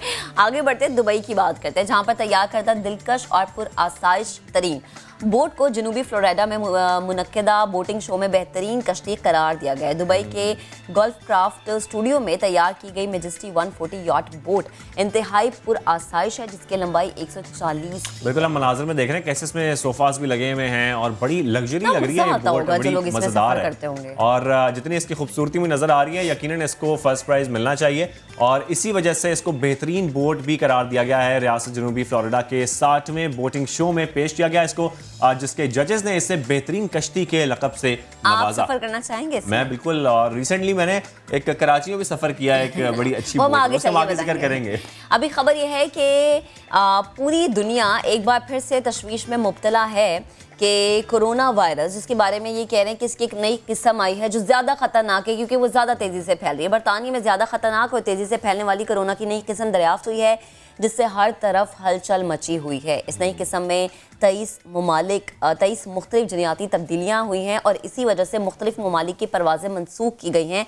बरतानिया ने 19 दिसंबर को आलमी इदारा बराए सेहत को बताया कि नई किस्म 70% ज़्यादा तेज़ी से फैल रही है और अगर ये तेज़ी से फैल रही है इसका मतलब ये ज़्यादा खतरनाक है। बिल्कुल, न्यू स्ट्रेन इसको कहा जा रहा है, न्यू स्ट्रेन है बल्कि ये कोरोना वायरस की, और इस वजह से हम देख रहे हैं कि इसके केसेस में इजाफा हो रहा है और सिर्फ एक मुल्क तक नहीं है, ये बढ़ते जा रहे हैं। डॉक्टर जावेद अकरम साहब हमें ज्वाइन भी कर चुके हैं, उनसे बात कर लेते हैं। डॉक्टर साहब बहुत शुक्रिया हमें ज्वाइन करने के लिए। डॉक्टर साहब, हम देख रहे हैं ये न्यू स्ट्रेन कोरोना वायरस की ज़्यादा खतरनाक बताई जा रही है, ये भी कहा जा रहा है कि ये 70% ज़्यादा तेज़ी से फैल रही है। कुछ बताइएगा ये किस तरीके से, ये किस टाइप की ये इसको कहा जा रहा है, आप कैसे देख रहे हैं इस न्यू स्ट्रेन को? देखें, ये जो नई स्ट्रेन है जिसको हम B117 कहते हैं, क्योंकि 117 पोजीशन पे ये म्यूटेशन हुई है और ये कोई आज से 7 दिन पहले साउथ अफ्रीका से शुरू हुई और इटली और ऑस्ट्रेलिया और अब यूके में ज़्यादा केसेस रिपोर्ट हो रहे हैं। डेफिनेटली इसकी सबसे जो बड़ी प्रॉब्लम है वो ये है कि ये फैल तेज़ी से रही है, ये 70 गुना ज़्यादा 70 टाइम्स इसका पोटेंशियल ज़्यादा है ऑफ ट्रांसमिशन। लेकिन ये कहना अभी कबल वक्त है कि ये ज़्यादा डेंजरस है और इसकी जो प्रायोरिटी है वो बच्चे और यंग लोग हैं कि वो उनमें ये अफेक्ट करती है। और मैं ये समझता हूँ कि ये बहुत बड़ी थ्रेट है दुनिया को, ये वही थ्रेट है एग्जैक्टली जो एक साल पहले वुहान से शुरू हुई दिसंबर 2019 में, और उस वक्त वुहान को लॉकडाउन कर दिया गया और चाइना को भी बाद में लॉकडाउन करना पड़ा, लेकिन फिर भी ये फैल गई। तो अभी सारी कंट्रीज का चैलेंज बेशमूल पाकिस्तान का, क्योंकि बहुत सारे Pakistani they are settled in UK, तो वो अपने घरों को छुट्टियां हैं विंटर वेकेशंस पे आना चाह रहे थे या आ चुके हैं, तो इसलिए पाकिस्तान का बड़ा थ्रेट लेवल बहुत हाई होगा। फॉर्चुनेटली जो आज हमने म्यूटेशंस, क्योंकि हमारी यूनिवर्सिटी म्यूटेशंस पे बहुत देर से काम कर रही है, अभी तक 139 म्यूटेशंस हुई हैं और पाकिस्तान में जो हमारे पास म्यूटेशंस हैं वो 9 हैं, GB स्ट्रेन है, KPK स्ट्रेन है और इस तरह की स्ट्रेन है। लेकिन अभी फॉर्चुनेटली B117 जितने भी हम टेस्ट कर रहे हैं उनमें हमने नहीं देखी और अल्लाह करे कि हम इससे बचे रहें, क्योंकि प्रॉब्लम कि ये इतनी तेजी से फैलेगी कि अगर आप 3% मोर्टेलिटी भी लगाएं और अगर लाखों और करोड़ों लोग अफेक्ट होंगे तो वो मोर्टेलिटी बहुत ज़्यादा हो जाएगी। इसलिए मेरा ख्याल है कि सारा एम्फसिस ये होना चाहिए कि इसको किस तरह अपने मुल्क में आने से रोका जाए और किस तरह हम अपने आप को लॉकडाउन करें या अपनी फैमिली को लॉकडाउन करें, अपने स्टूडियो के वर्कर्स को लॉकडाउन करें, किस तरह हम इसकी ट्रांसमिशन रोक सकते हैं, क्योंकि आगे हमें पता है कि अब वैक्सीन आ चुकी हैं और हमारी अपनी यूनिवर्सिटी ने अल्हम्दुलिल्लाह 15,000 लोगों को वैक्सीनेट कर चुकी है। तो हमें जिंदा रहना बहुत ज़रूरी होगा वैक्सीनेट कराने के लिए। इस रिसर्च का फ़ायदा हासिल करने के लिए जो हार्ड वर्क इतना पुट इन हुआ है तमाम साइंसदानों का विशमुल हमारी यूनिवर्सिटी का, उसका हम तभी फ़ायदा हासिल कर सकते हैं जब तक हम जिंदा रहें, इस काबिल हों कि ये 3-4 महीने में हमें वैक्सीनेट कर दिया जाए। और जब ये 75% लोग वैक्सीनेट हो जाएंगे जिस भी मुल्क के, फिर इसको कह सकते हैं कि हर्ड इम्यूनिटी हो गई है और आपका कुछ बचाव होगा। क्योंकि मेरा ये ख्याल है जहाँ तक कि अगर हमारी वैक्सीनेशन नहीं फाल हुई, खुदा ना खास्ता, तो ये जो वायरस है ये शायद 2021 में ज्यादा खराबियां पैदा करे देन 2020। बिल्कुल डॉक्टर साहब, कता कलामी की इजाजत, आप जैसे वैक्सीन की बात करें, वैक्सीन को लेके कुछ शक और शुबे भी लोगों को हैं, इस पे भी आगे बात करेंगे, लेकिन अभी मैं ये जानना चाह रही हूँ कि जैसे आपने कहा कि ये बच्चों और नौजवानों को ज़्यादा हिट कर रही है, नौजवानों का इम्यून सिस्टम ज़्यादा स्ट्रॉन्ग होता है, तो नौजवानों को हिट करने का मतलब ये हम समझे कि ये जो किस्म है ये ज़्यादा स्ट्रॉन्ग है कोरोना की पहली किस्म से? देखिए स्ट्रॉन्ग तो नहीं मैं कह सकता, इसका ट्रांसमिशन पोटेंशियल ज्यादा है, जिसका मतलब है कि ज्यादा लोग इफेक्ट होंगे और जो मोर्टेलिटी भी इसकी शिफ्ट हो रही है। आप देखेंगे पहले इटली में बहुत मोर्टेलिटी थी, ईरान में, अब ये मोर्टेलिटी मैक्सिको में ज्यादा है। तो ये डेवलपिंग सिचुएशन है, ये वायरस मतलब मैं ये समझ रहा हूँ कि we are in the 3rd world war, और मैं समझ रहा हूँ कि इस वक्त हमें 1 मिलियन लोगों के मरने का खतरा किसी न्यूक्लियर बॉम्ब से नहीं हो सकता, लेकिन इस वायरस से हो सकता है। और इसको हमें सबको, मीडिया को खासकर, क्योंकि मीडिया भी पेंडेमिक फटीग में मुब्तला होके इससे दूर चला गया और जलसे जुलूस और पॉलिटिकल प्रोग्राम्स में आ गया। और ये बड़ी खुशहाल चीज़ है कि अब मीडिया भी इस पे तवज्जो दे रहा है। और आई एम श्योर कि हम अगर ये छुट्टी दे दें इस पॉलिटिक्स को 6 मंथ्स के लिए, 1 ईयर के लिए, जिंदगियां बचाने के लिए, और जलसे जुलूस और कॉन्टेक्स्ट कम कर दें किसी भी तरीके से, और शादियां बिल्कुल टोन डाउन कर दें कि सुन्नत के मुताबिक सिर्फ मसाजिद में छोटी सी शादी कर लें, तो फिर इसका बहुत ही ज़्यादा ज़रूरी है। वरना we are looking at unfortunately a disaster here, और ये डिजास्टर शायद हमें बाकी 1st और 2nd वर्ल्ड वॉर को बुला दे। इसलिए हमें हेल्थ में अब इन्वेस्ट करना है हर तरीके से, जंगों के अलावा। बिल्कुल डॉक्टर साहब, यकीनन हमें हेल्थ में इन्वेस्ट करना है। मैं आपसे एक और बात भी पूछना चाह रहा हूं कि अगर वैक्सीनेशन हो भी जाती है तो कुछ ऐसा भी हो सकता है कि कोई नई स्ट्रेन जो है वो आगे भी डेवलप हो जाए और वैक्सीनेशन जो है वो करामत साबित ना हो? देखिए ये जो हमारी वैक्सीन है जिस पे हम ट्रायल कर रहे हैं, कैंसिनो और उसके बाद स्पुतनिक 5 और ये जो वैक्सीन हैं, तकरीबन सारी वैक्सीन, चाहे मॉडर्ना की बात करें चाहे फाइजर की, वो चाहे मैसेंजर RNA वायरस है चाहे रिकम्बिनेंट वायरस है, ultimately they are not targeting virus. इसी वजह से, क्योंकि वायरस को अगर हम टारगेट करते हैं तो वायरस म्यूटेट कर जाए और शायद वो वाली स्ट्रेन को कवर नहीं करे। इसलिए अच्छी खबर ये है कि हम सिर्फ उन स्पाइक प्रोटीन्स को कर रहे हैं जो कांटे इस वायरस के ऊपर है, उनको हम डिस्ट्रॉय कर रहे हैं। और वो कांटे इसलिए ज़रूरी हैं इस वायरस को जिस्म में दाखिले के लिए कि जब हम इनहेल करते हैं, सांस से ये वायरस अंदर ले जाते हैं, तो लंग्स में ACE2 रिसेप्टर्स को कांटों के जरिए ये बॉडी में एंटर होती है। तो हम इसका एंट्री इनटू ह्यूमन बॉडी रोक रहे हैं वायरस की इन वैक्सीनेशन से। हम वायरस को बिल्कुल डैमेज नहीं कर रहे, टच भी नहीं कर रहे। तो वायरस अगर म्यूटेट कर भी जाती है, इसमें अच्छी खबर ये है कि जितनी भी इस वक्त हैं वैक्सीन, चाहे वो 92% इफेक्टिव है, 97% है, इसी रेंज में है, 100% इफेक्टिव वैक्सीन हमारे पास है नहीं, ये सारी की सारी स्पाइक प्रोटीन्स को कर रही हैं। और जब हम टेस्ट भी करते हैं सक्सेसफुल वैक्सीनेशन प्रोग्राम के जरिए 28 डेज बाद, हम S प्रोटीन्स की एस्टिमेशन करते हैं, हम उस डोमेन में देखते हैं कि ग्लाइकोप्रोटीन S के अगेंस्ट एंटीबॉडीज डेवलप हुई हैं कि नहीं। अच्छा, इसलिए ये अच्छी चीज है कि हमने जो वैक्सीन तैयार की उसका इस वायरस से कोई ताल्लुक नहीं है इसकी। अच्छा डॉक्टर साहब, एक और बड़ा आम सवाल है जो अवाम पूछना चाह रहे हैं, वो ये है कि इसके साइड इफेक्ट्स की बात की जा रही है वैक्सीनेशन की, और बहुत सारे शकूक व शुबहात जो हैं वो फैले में इस वक्त लोग ये बात कर रहे हैं कि तो ये कह रहे हैं कि ये आपके इंसानी दिमाग को भी मुतासर कर रहा है, बिल्कुल इसके असरात होंगे, इसके साइड इफेक्ट्स होंगे। जरा इसको क्लियर कर दें, क्या वाकई इसके कुछ साइड इफेक्ट्स हैं? देखिए, मैं खुद प्रैक्टिसिंग डॉक्टर हूँ और अनफॉर्चुनेटली मुझे बहुत कोरोना के मरीज देखने पड़ते हैं। मुझे कोरोना से बहुत डर लगता है, मुझे वैक्सीन से डर नहीं लगता, इसलिए कि वैक्सीन 15,000 लोगों में मैं लगा चुका हूँ और अल्हम्दुलिल्लाह उनकी बहुत अच्छी एक्स्ट्रा ऑर्डिनरी गुड पाकिस्तानीज की टॉलरेंस आई है और उनमें एंटीबॉडी प्रोडक्शन कट ऑफ है 0.5 हमारा, हमें 250 तक टाइटर्स मिल रहे हैं, तो अब 250 गुना ज्यादा मिल रहे हैं। पाकिस्तानीज माशाल्लाह they are tolerating this vaccine excellent. हम ये वैक्सीन 18 साल से ऊपर की उम्र को लगा रहे हैं, हामला खवातीन को नहीं लगा रहे, लैक्टेटिंग मदर्स को नहीं लगा रहे।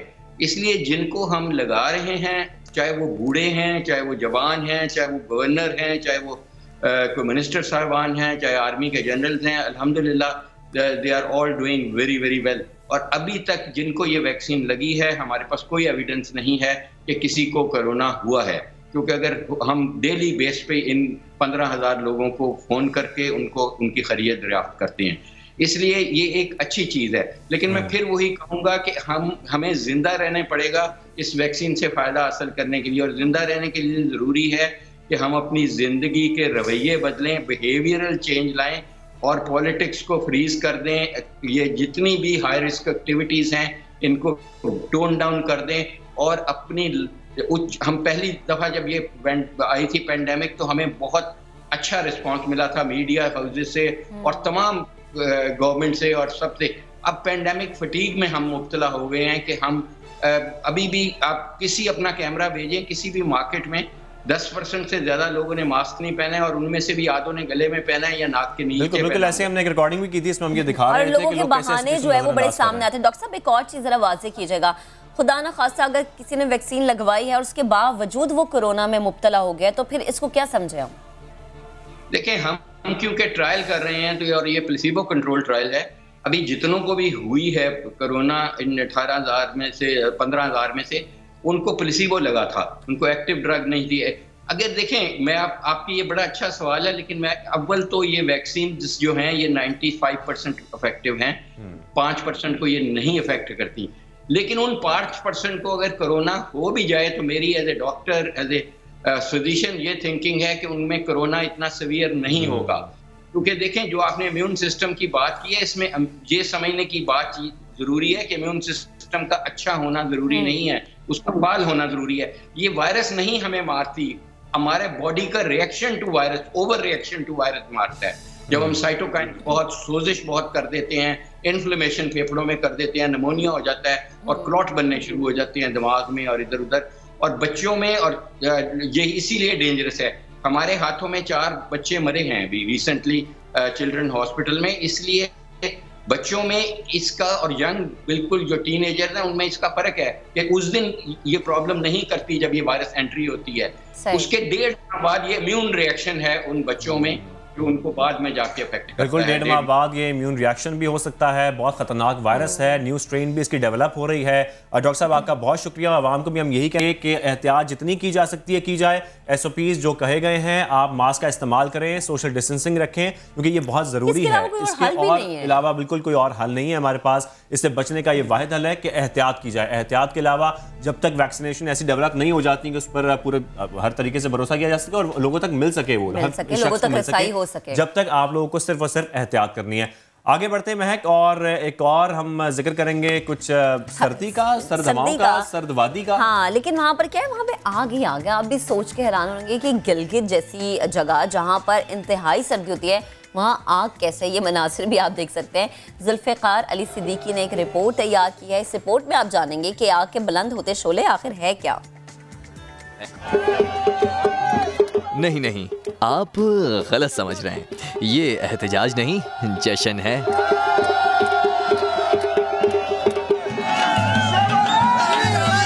अनोखा मगर दिलचस्प है, चारों तरफ आग ही आग।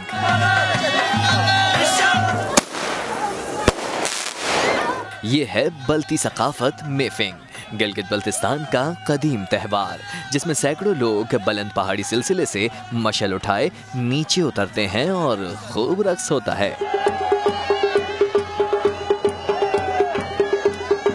इनका मानना है कि मौसम के एतबार से 21 दिसंबर से साल नौ का आगाज होता है और इस अमल से सर्दी लौटना शुरू हो जाती है।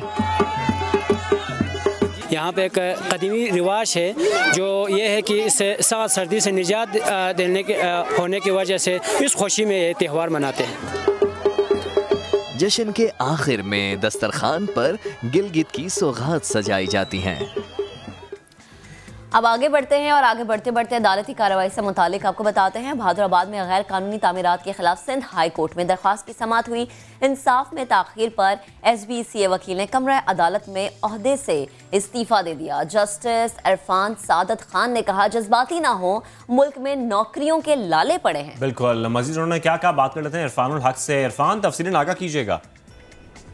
देखिए, ये तारिक मंसूर एडवोकेट हैं जो कि SBCA के पैनल पर काम करते हैं और मुख्तलिफ केसेस में अदालतों में पेश होते रहते हैं। आज उन्होंने अदालत में शरीफ मायूसी का इजहार किया और अपने अदालत से उनको मुखातिब होते हुए कहा कि ये 1.5 साल हो गया है जब मैं वकील हूँ और इस SBCA के पैनल में रहते हुए मुझे इंसाफ नहीं मिल रहा, तो दूसरों को क्या इंसाफ मिलेगा। और मैं आज अपने ओहदे से इस्तीफा देता हूँ। SBCA की जो पैनल है उस पर अपना आइंदा काम नहीं करूँगा और न ही इस केस में आइंदा पेश होगा। इस पर अदालत ने उन्हें समझाया और कोशिश की कि उन्हें ये बात समझाई जाए कि इस तरह के मामला ताखिर तक चलते हैं, जज्बाती ना हो। अदालत ने DG SBCA को नोटिस जारी किया है और हुक्म दिया है कि 20 जनवरी को ज़ाती हैसियत में पेश होकर वजाहत करें। ताहम जो तारिक मंसूर एडवोकेट हैं उन्हें अदालत ने हिदायत की है कि आप अपना इस्तीफा वापस लें। ठीक है इरफान, बेहद शुक्रिया आपका। अब आगे बढ़ते हैं और बात करेंगे फिशिंग की। बहुत सारे लोगों को शौक होता है कि जी फिशिंग करनी है। उनके लिए अच्छी खबर यह है कि अब वो कराची में क्रूज़ में फिशिंग कर सकते हैं। अब ये एक्सपीरियंस तो किया मेरे साथी एंकर शाहजेब ने, और ये मुझे नहीं लेके गई दफ़ा फिर से मुझे छोड़ गए ऑफिस में। उन्होंने कहा कि जी मैं अकेला जा रहा हूँ टीम के साथ, आप नहीं जाएंगी। खैर, इनका तजुर्बा कैसा रहा मैं और आप इस वीडियो में देखेंगे, इन मनाजिर में देखेंगे और थोड़ा सा अफसोस करेंगे कि हम क्यों नहीं गए। लेकिन अब आप जा सकते हैं इस वीडियो को, इस मनाजिर को देखने के बाद।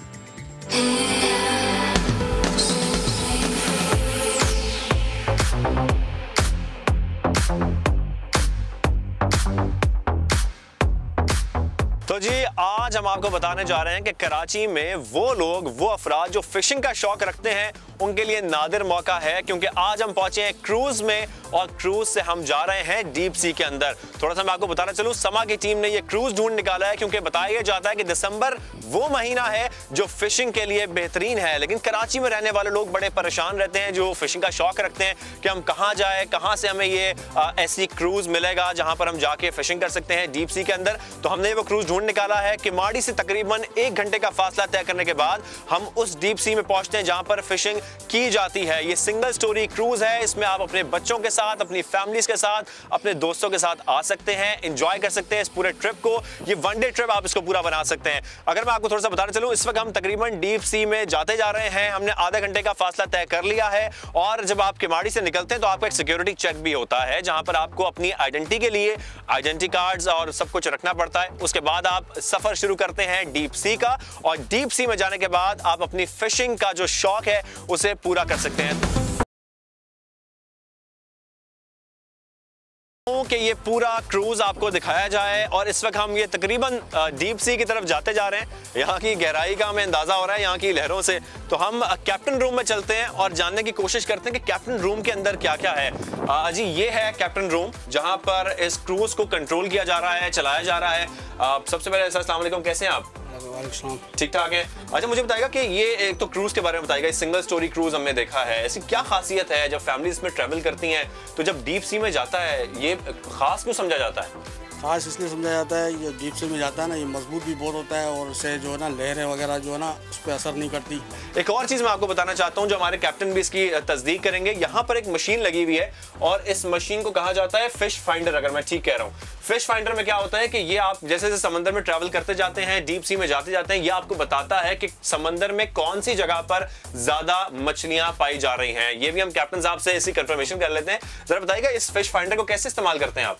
फिश फाइंडर को जो इस्तेमाल करते हैं यहाँ पे स्क्रीन पे पूरी मछली बकायदा बता दें। अच्छा। और फिश वगैरह बता दें कितने मीटर पे फिश है। अच्छा, मतलब ये बताती है गहराई, कितनी गहराई में ये मछली है इस वक्त बताती है और इसकी जो नीचे की तह है वो भी पूरा बताती है। अच्छा, पानी की डेप्थ वगैरह सब बताती है। पानी की डेप्थ भी इसमें बताई जाती है, ठीक है। अच्छा, अगर हम फिशिंग करना चाह रहे हैं किसी जगह पर तो ये भी बताती है कितनी बड़ी तादाद है मछलियों की यहाँ पर और कितनी बड़ी मछलियाँ हैं, कितनी छोटी मछलियाँ हैं? जी, बड़ी छोटी सब बताती है इसके अंदर। मशीन के अंदर। बिल्कुल माशाल्लाह बहुत बेहतरीन मशीन है ये तो बहुत हो गई है, इससे सहूलत हो गई है। बड़ी बेहतरीन वो मशीन है ये जिससे आसानी हो जाएगी फिशिंग करने वाले लोगों के लिए। तो कराची वालों इंतजार ना करो, फौरन ना हो, ताकि इस बेहतरीन मौसम का फायदा उठाया जा सके। एक और मशीन भी यहाँ पर लगी हुई है जिसे यकीनन जीपीएस कहा जाता है, जीपीएस का काम करती है ये। तो ये बताएगा कि ये जीपीएस में हमें मेरे ख्याल में शो हो रहा है, क्योंकि मुझे तो समझ नहीं आ रही इस डीप सी में हम कितनी दूर आ चुके हैं, कराची से कहाँ पहुंच चुके हैं। तो बताएगा ये जीपीएस कैसे काम करता है और ये आपको कितना फायदेमंद साबित होता है। ये हमें बहुत फायदेमंद साबित होता है जब मौसम फॉग का होता है ना, जब आगे पीछे नजर नहीं आता, उसमें बहुत बेहतर ही है। अच्छा। और आप इसमें लोकेशन डाल दो, आप एग्जैक्टली उसी लोकेशन पे जाओगे। वापसी आप जब वापसी का होगा, आप उसमें वो लोकेशन डालो, आप उसी जगह पे जाओगे। अच्छा, मतलब हम इसमें लोकेशन जैसे हम गूगल मैप इस्तेमाल करते हैं गाड़ियों के लिए और अपने शहर के अंदर, ऐसे इस जीपीएस सिस्टम में ये बता रहे हैं कि अगर आप अपना जो स्टार्टिंग पॉइंट है और एंडिंग पॉइंट है वो ऐड कर दें तो आप घूम नहीं सकते। आप इस समंदर में रहेंगे, आपको पता होगा कि आपने वापस कहाँ जाना है और आपका एंडिंग पॉइंट कौन सा है। तो जी लोग ये बड़ा परेशान होते हैं कि इमरजेंसी की सूरत में इसमें क्या सिक्योरिटी के इंतजाम हैं। इस पर हम बात कर लेते हैं कैप्टन साहब से। कैप्टन, मुझे ये बताएगा कि इसमें जब कोई अल्लाह ना करे कोई ऐसा इमरजेंसी हो जाती है, उसके लिए क्या सिस्टम्स इसके अंदर मौजूद हैं जिसका आप लोग इस्तेमाल कर सकते हैं? हमारे पास VHF रेडियो बिल्कुल इमरजेंसी के लिए तैयार है। किसी भी टाइम पे आप उसको कॉल करके इमरजेंसी के लिए बुला सकते हो। मनोड़ा पोर्ट कंट्रोल से कॉन्टेक्ट कर सके। ठीक है। और अगर ऐसी इमरजेंसी हो जाती है तो वो कितनी देर में आप तक पहुंच सकते हैं? इसमें क्या होता है? तकरीबन जितना दूर होगा, तकरीबन आधा घंटा पौना घंटे के अंदर वो हमारे पास आ जाएंगे, पहुंच जाते हैं। ये वायरलेस सिस्टम आपका लगा हुआ है जो मनोड़ा पे कनेक्टेड होते हैं आप लोग केपीटी वालों के साथ।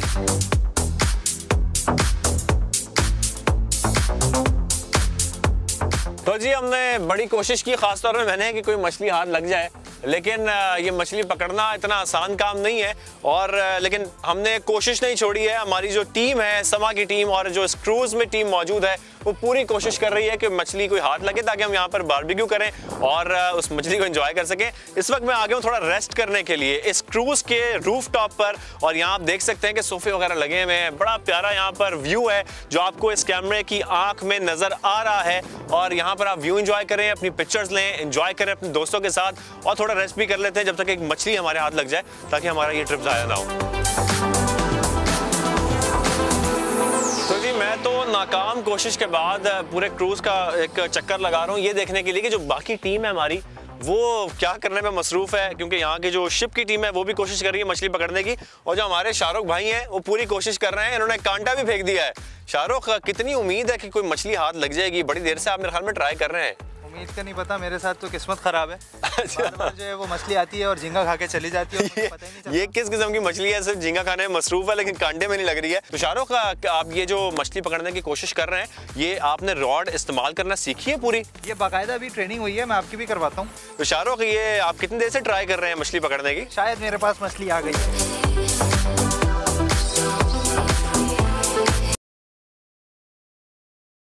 मेरे हाथ एक मछली आ ही गई आखिरकार, और हमारी टीम को अब खाली पेट नहीं जाना पड़ेगा, और ये मछली आ गई।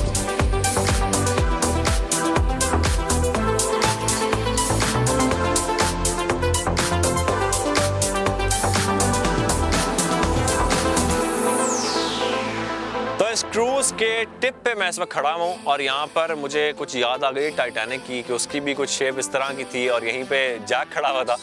खैर, इस वक्त हमारी पूरी टीम कोशिश कर रही है। किसी ने कुछ, मेरे ख्याल में आवाज़ें मुझे आ रही हैं, किसी ने कोई मछली पकड़ भी ली है। हम तकरीबन 4 से 5 मील दूर आ चुके हैं कराची से, लेकिन यहाँ से भी हमें कराची नज़र आ रहा है। तो हम इंतज़ार कर रहे हैं, ख़ासतौर पर मैं इंतज़ार कर रहा हूँ कि वो जो मछली है उसका पकना कब स्टार्ट होगा, ताकि हम उसे खा भी सकें और इन्जॉय भी कर सकें।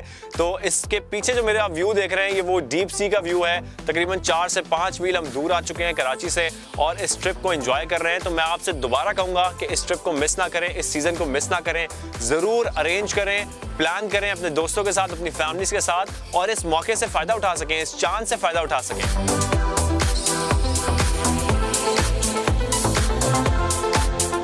तो अब मेरे साथ मौजूद हैं उबैद भाई, और उबैद भाई वो शख्स हैं कि अगर आपने इस क्रूज को बुक कराना है तो यही वो वाहिद इंसान है जिसके थ्रू ये बुक हो सकता है। तो इनसे बात करते हैं। उबैद भाई कैसे हैं आप? ठीक ठाक हैं? अच्छा, हमने भी इसी आपसे रब्ता करके ये बुक कराया है। अच्छा, मुझे बताएं कि बहुत सारे ऐसे सवालात हैं जो हमारे ज़हन में भी पैदा हो रहे हैं। मुझे सबसे पहले तो ये बताइएगा कि जब हम डीप सी में आते हैं तो ये बड़ा एक खतरनाक सफ़र है जो हम तय करके आते हैं, तो सबसे पहले बुक कराने के लिए किस तरीके से आपसे कॉन्टैक्ट किया जा सकता है, क्या किया जाता है, सबसे पहले ये बता दें। सर सबसे पहले तो हम लोग ये करते हैं कि जैसे आपने बुक करवानी है तो आप मुझे अपने नंबर ऑफ पर्सन्स बताएंगे। मैं आपको, मेरी लिमिट है तकरीबन 35 से 40 पर्सन्स की मेरी लिमिट है इस क्रूज़ की। तो मैं उसमें आपसे ये पूछूंगा सबसे पहले कि भाई आप लोगों के साथ कितने अडल्ट हैं और कितने बच्चे हैं और बच्चों की क्या एजेस है, ठीक है। आप वो मुझे कंफर्म करेंगे, देन मैं आपकी बुकिंग। अच्छा, एज लिमिट है इसमें? कोई एज लिमिट वैसे कोई एज लिमिट नहीं है, लेकिन हमने जो हमारी प्राइसिंग है उसके अंदर एज लिमिट्स रखी हुई कि 1 to 5 ईयर्स के बच्चों को हम बिल्कुल फ्री कर देते हैं। अच्छा, उसके बाद 6 to 10 ईयर्स के बच्चों को चार्ज करते हैं, फिर 11 ईयर्स से हम लोग एडल्ट्स में काउंट करते हैं। अच्छा, दूसरी बात ये कि इस क्रूज़ के बारे में थोड़ा सा बताएं। वैसे हम काफ़ी दिखा चुके हैं, लेकिन इस क्रूज़ में क्या क्या फैसिलिटीज़ हमारे लोगों को मिल सकेंगी जो कराची से इस क्रूज़ पे ट्रैवल करेंगे? सही सर, हम लोग इसमें इस क्रूज़ के ऊपर हम लोग डिफरेंट इवेंट्स कर रहे होते हैं, ठीक है। जिस तरह आपके घर की किसी की बर्थडे है, एनिवर्सरी है, या मेहंदी का कोई फंक्शन है, निकाह का कोई फंक्शन है, लिमिटेड पर्सन्स का इस वक्त SOPs हम लोग फॉलो कर रहे हैं। तो उसमें हम एक लिमिटेड, इसलिए कि बहुत सारे हॉल्स बंद पड़े हुए हैं, लोगों की एक्टिविटीज़ ख़त्म हो गई हैं, तो ये एक हमारा क्रूज़ एक बहुत अच्छा वेन्यू है। अच्छा, हम देख रहे थे नीचे एक रूम भी बाकायदा पूरा बना हुआ है और इंडोर भी आप गैदरिंग पूरी कर सकते हैं। इंडोर कितने रूम्स हैं, क्या क्या है इसके अंदर शामिल? सर इसमें हमने एक अपना बेसमेंट बनाया हुआ है, ठीक है, और एक ऊपर रूम है, रेस्ट रूम बनाया हुआ है, ठीक है। जैसे कि हम लोग फिशिंग पे जाते हैं या हमारे पास जो इवेंट पे जो लोग आए हुए होते हैं उनके साथ बच्चे होते हैं, ठीक है, छोटे बच्चे होते हैं, तो छोटे बच्चे इधर उधर भाग रहे होते हैं, तो हम उनके लिए इंटरटेनमेंट के लिए हम लोगों ने एक जगह बनाई है कि बच्चों को वहाँ पे हम लोग रख लें और वहाँ पे उनके लिए कार्टून मूवीज़ लगा दें या कोई और एक्टिविटीज़। अच्छा, बच्चों के कार्टून्स का इंतजाम भी है साथ साथ, लेकिन बच्चों की बात हो रही है तो मेरे ख्याल में ये इंपॉर्टेंट क्वेश्चन होगा कि यहाँ पर सेफ्टी का कितना ख्याल रखा जाता है? ज़ाहिर है जब बच्चे आते हैं, अल्लाह ना करे कोई ऐसा हादसा भी हो सकता है, कुछ भी हो सकता है, तो आप लोग के सेफ्टी प्रिकॉशंस क्या क्या हैं जो आप लोगों ने यहाँ पर लिए हुए हैं? सर सबसे बड़ी बात है कि हम लोग सबसे, जैसे ही हमारा कस्टमर इन होता है तो हम उनको लाइफ जैकेट्स प्रोवाइड कर देते हैं। हमारे पास बड़ों की साइजेस की भी हैं और बच्चों के साइजेस की भी है। इसके अलावा हमारा क्रू जो है वो प्रॉपर ट्रेंड है, डाइवर्स हैं, वो प्रॉपर देख रहे होते हैं, आसपास खड़े होते हैं जब बच्चे होते हैं यहाँ पे, तो दोनों गैलरीज के अंदर खड़े होते हैं, एक बंदा ऊपर होता है छत के ऊपर, तो प्रॉपर वो टेक केयर कर रहे होते हैं सबकी। ये पूरा जो 1 डे ट्रिप है, 1 डे ये आपका प्लान है, ये कैसे प्लान किया जा सकता है? सर इसमें हम लोग डिफरेंट काम्स कर रहे हैं, ठीक है। हम लोग इसमें फ़िशिंग के इवेंट्स कर रहे हैं। अगर फैमिली का फ़िशिंग इवेंट आप ऑर्गेनाइज करना चाह रहे हैं तो हम लोग फैमिली को सुबह मॉर्निंग से लेकर टिल सनसेट तक खुले समंदर में रख सकते हैं। खुले समंदर में आफ्टर सनसेट अलाउ नहीं है फैमिली के लिए। जेंट्स गैदरिंग है वो आप 24 घंटे भी रह सकते हैं, ठीक है। वो डिफरेंट पैकेजेस हैं, वो मेरी वेबसाइट के ऊपर डले हुए वो सारी चीज़ें। क्या हिदायत दी गई हैं जो आपने अपने पास आइडेंटिटी रखनी है? सर बेसिकली ये एक समंदर है, ठीक है, यहाँ पे सेफ्टी सबसे ज़्यादा मैटर है, ख़ासतौर से नेवी जो हमारी यहाँ पे टेक केयर कर रही होती है। जब हम खुले समंदर के लिए निकलते हैं तो हमें यहाँ पे अपना शो करना पड़ता है कि भाई कौन कौन बंदा ऑन बोर्ड है, ठीक है, वो उनकी सेफ्टी के लिए, डीप सी में जाने के लिए, ठीक है। बहुत सारे लोग होते हैं जो कि अपने साथ CNIC कैरी नहीं कर रहे होते, तो फिर परमिशन हमारे लिए मसला होता है कि हम लोग रेगुलर काम कर रहे होते हैं, ठीक है। CNIC लाजमी कैरी करना है। अब एक बात जो आपसे पूछना चाह रहा हूँ, क्योंकि असल ये जो पूरा ट्रिप प्लान किया जाता है वो फिशिंग के जो शौकीन लोग हैं उनके लिए किया जाता है, तो फिशिंग के लिए आपके पास क्या इंतजामात हैं? कितने फिशिंग रॉड्स हैं जो आप प्रोवाइड करते हैं? उनको साथ इंस्ट्रक्शंस भी देते हैं कैसे फिशिंग की जाती है? और क्या ऐसा भी होता है कि कभी कभार कोई मछली हाथ ना लगे, ताकि जो लोग आ रहे हैं उनको ये अंदाज़ा हो कि ऐसा हो सकता है कि कोई मछली आपके हाथ ना लगे? सर ये किस्मत है, आप खुला समंदर है, इसमें कोई हमने गिन के तो डाली हुई नहीं है तो ये अगर मछली आपकी किस्मत के ऊपर है। बाकी हमारे पास जो इक्विपमेंट है वो ट्रॉलिंग का इक्विपमेंट है, फिशिंग रॉड्स हैं 15-16 के करीब हमारे पास रॉड्स हैं, ट्रॉलिंग रॉड्स हैं, प्रॉपर रील्स हैं, तो हम प्रॉपर, हमारे पास गाइड्स भी मौजूद हैं जो कि आपको सपोर्ट भी करते हैं और आपको सिखाते भी हैं। जो अगर न्यू फिशिंग करने के लिए आ रहे हैं लोग, ठीक है, तो हम उनको प्रॉपर ट्रेन भी कर रहे होते हैं यहाँ पे, तो उनका इंटरेस्ट भी डेवलप कर रहे होते हैं। हमारे साथ उबैद भाई हमें बता रहे थे किस तरीके से इसको बुक किया जा सकता है, क्या क्या फैसिलिटीज़ इसमें हैं। तो आप लोग वाकई मैं दोबारा कहूँगा इंतज़ार ना करें, ये दिसंबर का महीना है, ज़रूर इसको विजिट करें और ये 1 डे ट्रिप लाजमी प्लान करें।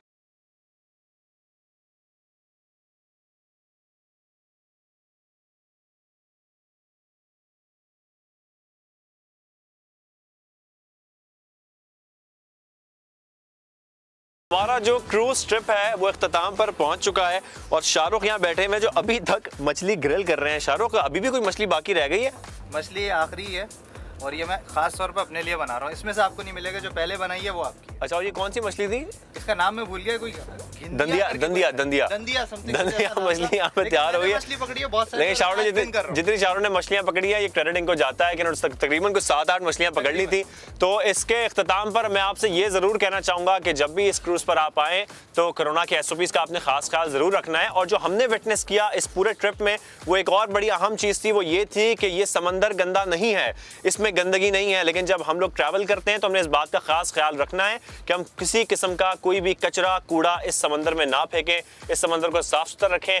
इस पर ट्रैवल जरूर करें, इस ट्रिप पर जरूर आएं, इसको एक्सपीरियंस करें। आप लोगों को बहुत मजा आएगा, जैसे हमें भी आया। हमने बहुत एंजॉय किया आज, हमारी पूरी टीम ने, और हमारी पूरी टीम अब थक चुकी है और आराम फरमा रही है। तो हम आपको ये दिखाते रहेंगे और आप लोग जरूर यहाँ पर विजिट भी करें। अब तक के लिए हमारी तरफ से इतना ही। अल्लाह हाफिज। जबरदस्त भाई, मजा तो बहुत आया ना आपको, नहीं मुझे छोड़ के चले गए आप। हाँ, खुद ही नहीं जाती हैं आप, कैसे कह सकते हैं। आगे बढ़ते हैं, एक अहम खबर आपको देख के साबिक वजीर आला पंजाब शहबाज शरीफ ने जाती मुआलिज से चेक करवाने के लिए एहतसाब अदालत से इस्तदा कर दी है। वो कह रहे हैं कि हुकूमत पेशी से 1 रोज़ पहले डॉक्टर को भेजकर खाना पूरी कर रही है, इसलिए उन्हें उनका जाती मुआलिज फराहम किया जाए। जाती चेकअप के लिए जाती मुआलिज उनका होना चाहिए, ये इस्तदा की गई है शहबाज शरीफ की जानिब से। इसी पर बात करेंगे शाहिद हुसैन से। बिल्कुल, शायद तफसीलें लागा कीजिए इस बारे में। जी, जो शहबाज शरीफ है, इन्होंने अदालत में ये आज आकर कहा है कि इनका पोस्ट कैंसर ट्रीटमेंट जो है वो सजेस्ट किया गया है रिपोर्ट्स में, लेकिन इनको जो कैंसर के स्पेशलिस्ट हैं जो 20 साल से इनका इलाज कर रहे हैं, उनकी सहूलत नहीं दी जा रही। चलें शाहिद, आपका बेहद शुक्रिया, आप हमें अपडेट कर रहे थे। जरा खेल के मैदान का रुख करते हैं। पाकिस्तान और न्यूजीलैंड तीसरे T20 में मद्दे मुकाबिल आज आएंगे। शादाब खान अभी बात कर रहे हैं। तो जी, पाकिस्तान ने टॉस जीतकर बॉलिंग का फैसला किया। इससे कबल हमने देखा था कि वो बैटिंग कर रहे थे पाकिस्तान, लेकिन इस दफा हमने बॉलिंग का फैसला किया। उम्मीद है कि ये फैसला अच्छा साबित हो, और ये भी उम्मीद है कि कौमी टीम को क्लीन स्वीप से बचने के लिए ये लाजमी मैच जीतना है, तो हम ये मैच जीतेंगे। जैसे कि हमने गुज़िश्ता जो मैचेस थे उसमें देखा कि मोहम्मद हफीज ने बड़ा अच्छा परफॉर्म किया। इस दफा भी उम्मीद की जा सकती है कि मोहम्मद हफीज जो है वो कुछ करके दिखाएंगे, उनका एक्सपीरियंस बोलेगा इस मैच में, और हम ये मैच जीतेंगे, अपने आप को क्लीन स्वीप से बचा सकेंगे। और 3 तब्दीलियां भी बता रहे थे शादाब के, वो की गई हैं, और कौमी टीम को क्लीन स्वीप करना लाजिम है। न्यूजीलैंड को 2-0 की फैसला कुन बढ़तरी भी इस जो है सीरीज में हासिल है, ये अपने जहन में रखना बेहद ज़रूरी है। तो जनाब, टॉस जीता गया और टॉस के बाद बैटिंग का बॉलिंग का फैसला किया गया। अभी लेंगे हम एक ब्रेक, और ब्रेक के बाद दोबारा हाजिर होंगे।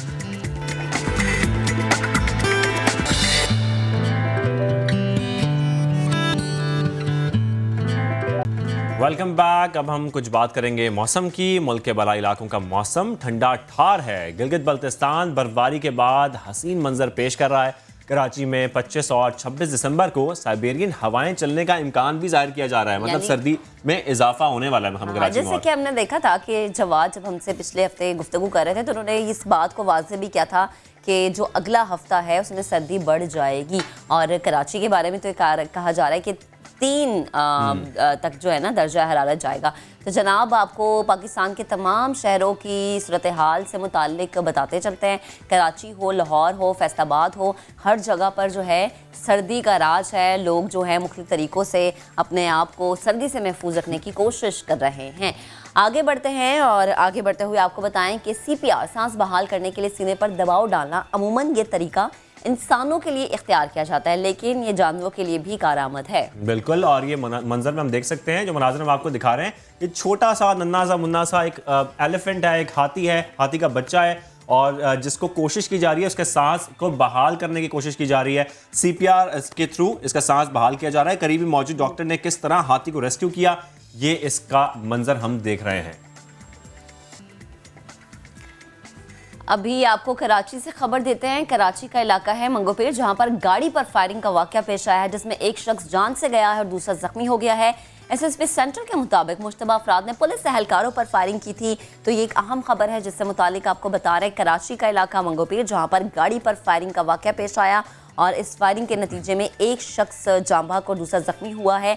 जख्मी को तिब इमदाद के लिए करीबी अस्पताल मुंतकिल किया गया है। SSP सेंट्रल ये बता रहे हैं कि मुश्तबा अफराद ने पुलिस एहलकारों पर फायरिंग की थी। गोया तहकीकात का जो दायरा कार है उसे आगे बढ़ाया गया है और ये जानने की कोशिश की गई है कि ये जो हमलावर थे ये कहाँ से आए थे। गोया इनका कोई ताल्लुक किसी गैंग से तो नहीं था। ये भी कहा जा रहा है कि जो जाँ बहक हुआ है वो राहगीर था। इसी पर मजीद बात कर लेते हैं तफसीलन। हमारे नुमाइंदे हमारे साथ हैं शाहनवाज अली। शाहनवाज बताएगा फायरिंग करने वाले कौन अफराद थे, पुलिस का क्या बताना है?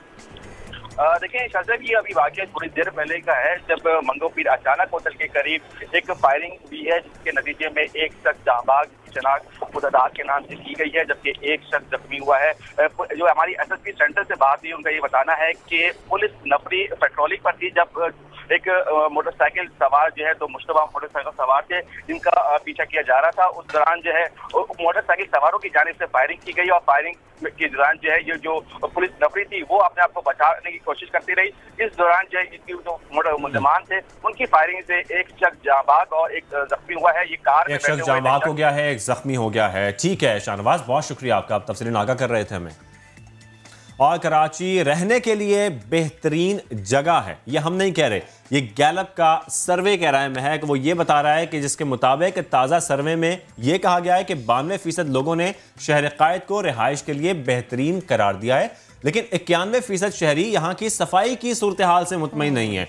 59% कराची वालों ने अदालतों की कारकर्दगी को सबसे बेहतर करार दिया है, जबकि 48% को ट्रैफिक पुलिस की कारकर्दगी पसंद आई है। इसके अलावा अगर बात की जाए तो कराची वालों को कौन सी पार्टी पसंद है, ये भी इस सर्वे में है कि 23% शहरियों ने तहरीक इंसाफ के हक में बात की। दूसरे नंबर पर मुत्तहदा कौमी मूवमेंट है जिसके साथ 9% शहरी हैं, जबकि पाकिस्तान पीपल्स पार्टी तीसरे नंबर पर आ रही है। अरे बड़ी हैरान कुन बात है कि देखिए पीपल्स पार्टी का जो पसंदीदा जो ग्राफ कहा जाता है, हम कहते थे कि कराची बड़ा गढ़ है पीपल्स पार्टी का, किसी ज़माने में था, अब बिल्कुल नहीं है, तीसरे नंबर पर है।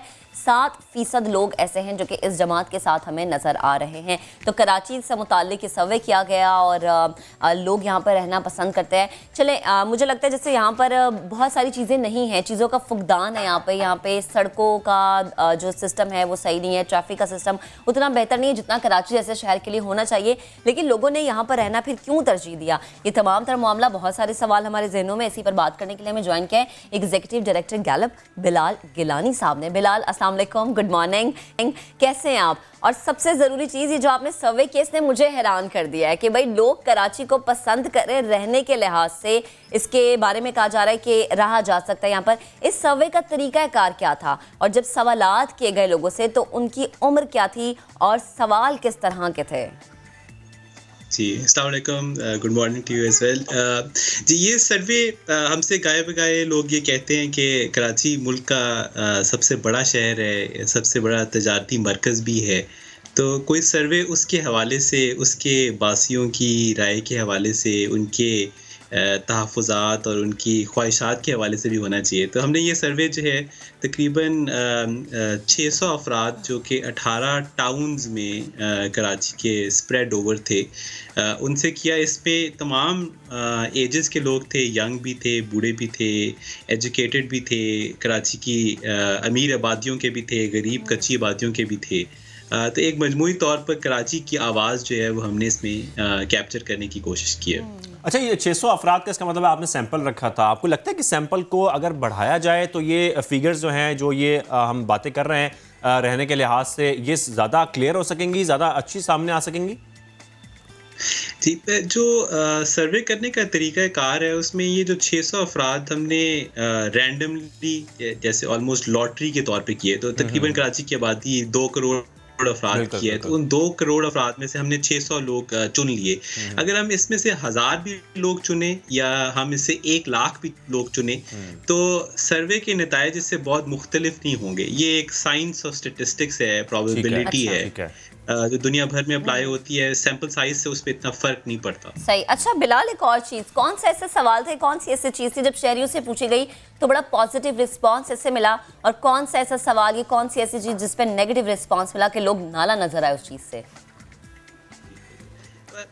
एक मकसद जो है वो ये था कि जो कराची के ओहदेदार हैं, हुकूमत है, उस तक आवाम की जो मसाइल भी हैं और आवाम को कराची के हवाले से जो चीज़ अच्छी लगती है वो भी उनके सामने पेश की जाए। एक तरह का चार्टर ऑफ डिमांड डिमांड्स पेश किया जाए कि जो कराची के में हुकूमत करने वाले हैं वो इन मसाइल के ऊपर इस हायरार्की के अंदर जो है वो उनके मसाइल हल करें।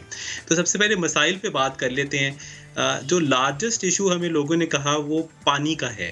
आप भी जानते हैं कि पानी जो है वो या अवेलेबल नहीं है कराची की अच्छी तरीन आबादियों में, BHA में, जहाँ कीमतें बहुत हाई हैं, जहाँ लोग फ़ीस बहुत हाई पे करते हैं, उसके बावजूद भी आपको टैंकर मंगवाने पड़ते हैं। तो या पानी है नहीं या पानी साफ़ नहीं है, ये कराची के वासियों की सबसे बड़ी उन्होंने कहा कि ये कराची का सबसे बड़ा मसला है जिसको हुकूमत को सॉल्व करना चाहिए। दूसरा जो है वो सफाई का है। तो आप देखेंगे कि कराची भर में आपको कचरे के ढेर नज़र आते हैं, जो वेस्ट डिस्पोजल है उसका कोई प्रॉपर निज़ाम मौजूद नहीं है। पूरे पाकिस्तान में ये बहुत बड़ा मसला है, मगर कराची बिलखुसूस में।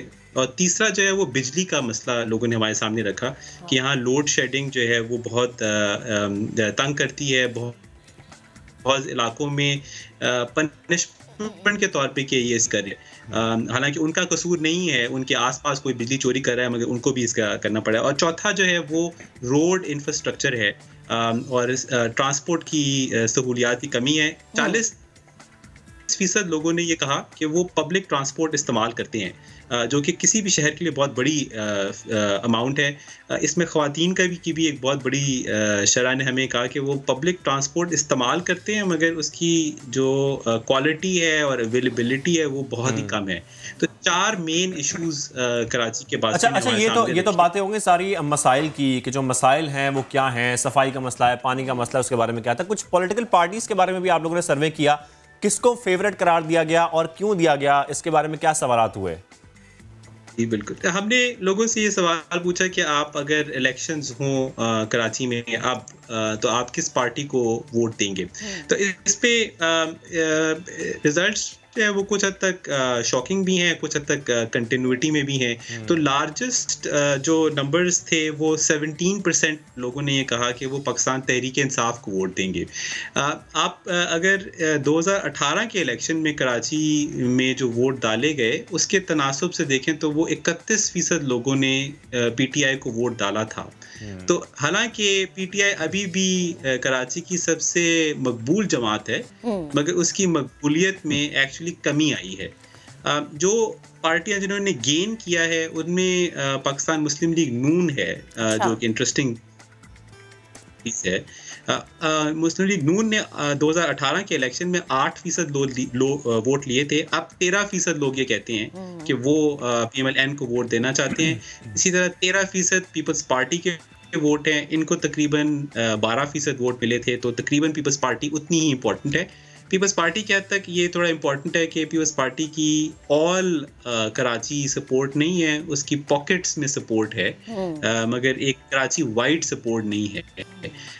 MQM क्योंकि थोड़े से हिस्सों में बट चुकी है, मसलन पाक सरजमीन पार्टी जो है वो भी एक MQM में मौजूद में पहले थे, और कुछ MQM के अंदर एक थोड़ा सा इंतशार भी है। फारूक सत्तार साहब जो हैं वो उतने एक्टिव नहीं हैं। तो अगर इनके वोट मिला लिए जाएं तो MQM सपोर्टर्स के वोट कोई 17% के करीब हैं। तो जो लार्जेस्ट हमने देखा वो ये कि कराची की आवाम जो है वो इस वक्त काफ़ी फ्रेगमेंटेड है अपने वोट देने के हवाले से। तो पाकिस्तान पीपल्स पार्टी, पाकिस्तान मुस्लिम लीग नून, PTI, MQM, ये चारों जमातें जो हैं वो तकरीबन एक दूसरे से बहुत करीब हैं। कराची के वासी शायद ये चाहते हैं कि कोई भी इनमें से, इन चारों में से कोई भी पार्टी उनके अनगिनत मसाइल जो हैं उनको हल करने के लिए कुछ करे। तो ये वोटिंग के हवाले से ये कहा जा सकता है कि कराची के जो लोग हैं वो तैयार है ना कि भाई थोड़े मुतमईन है। चलें, तहरीक इंसाफ की हम बात करें, हमें खुर्रम शेर जमान साहब कर लिया है, पाकिस्तान तहरीक इंसाफ से इनका ताल्लुक है। खुर्रम साहब बेहद शुक्रिया आपके वक्त का। गैलप सर्वे की हम बात करें, उसके मुताबिक कराची की मकबूल तरीन सियासी जमात PTI यानी आपकी अपनी जमात है। मेरा सवाल ये है कि क्या आप लोग कराची वालों की उम्मीदों पर पूरा उतर रहे हैं या पूरा उतर पाएंगे? अगर आपको फेवरेट करार दिया जा रहा है तो गोया कोई ना कोई तो उम्मीद वाबस्ता होगी कराची वालों की आपसे। जी अल्हम्दुलिल्लाह, पाकिस्तान तहरीक इंसाफ के जितने भी MNAs हैं और MPAs हैं वो अपने तमाम वोटर्स के साथ राब्ते के अंदर हैं, अपने इलाकों के अंदर रहते हैं। हमारा तकरीबन मेरे ख्याल से सारा दिन का अगर ज़्यादा नहीं कहें तो 4 से 6 घंटे हमारे अपने हलकों में गुजरते हैं। लेकिन जाहिर है कि जो जिम्मेदारियाँ जो कराची के मसाइल हैं जो सिंध हुकूमत ने पूरे करने वो उनकी जिम्मेदारी हैं। हमारी जिम्मेदारी तो ये है कि एज एन अपोजिशन मेंबर हमने जो इशूज़ आवाम के उनको हमने हाईलाइट करना है, सिंध असम्बली में करना है, कोशिशें करके उन इश्यूज़ को जाके डिपार्टमेंट्स में जाके रिजॉल्व करना है। लेकिन हम ये देखते हैं कि जो जिम्मेदारियाँ सिंध हुकूमत की हैं, जो पाकिस्तान पीपल्स पार्टी की हैं, वो पूरी नहीं हो रही हैं, जिसकी वजह से आवाम जाहिर है कि बहुत ज़्यादा परेशान है। बिल्कुल बिल्कुल। और सर्वे के मुताबिक कराची का सबसे बड़ा जो मसला है खुर्रम साहब वो गंदगी और जगह जगह पड़ा कचरा है, जिसके बाद स्ट्रीट लाइट्स आती हैं। तो इसके लिए आप लोग क्या इकदाम उठा रहे हैं अब? नहीं देखें, इश्यूज तो बहुत सारे हैं। जाहिर है मतलब आप देखें कि 2020 अब ख़त्म होने लगा है, 2021 आ रहा है और आज तक हम गंदगी और सफाई के बारे में बात कर रहे हैं। मैंने दुनिया में बहुत सारे ममालिक ट्रैवल किए हैं, मैंने तो आज तक अपनी ज़िंदगी में कहीं पे कचरा सफाई इस तरह की ना बातें सुनी हैं करते हुए, ना ही हमने कहीं पे कचरा देखा है। लेकिन अभी तक हम ये देख रहे हैं कि हम कराची शहर में बैठे सफाई के बारे में बात कर रहे हैं। मैं आपको बड़ा यकीन से एक बात कह सकता हूँ कि अगर यही हुकूमत रहेगी तो आने वाले 100 साल के बाद भी आप ट्रांसपोर्ट की बातें कर रहे होंगे, स्ट्रीट लाइट की बातें कर रहे होंगे, कुत्ते के काटने की बातें कर रहे होंगे, कचरा उठाने की बातें कर रहे होंगे। दुनिया में ये बातें नहीं होती। चांद पे जाने की बात भी पता नहीं कितने साल पहले की गई थी, अब तो चांद पे जाने की बात भी नहीं होती है।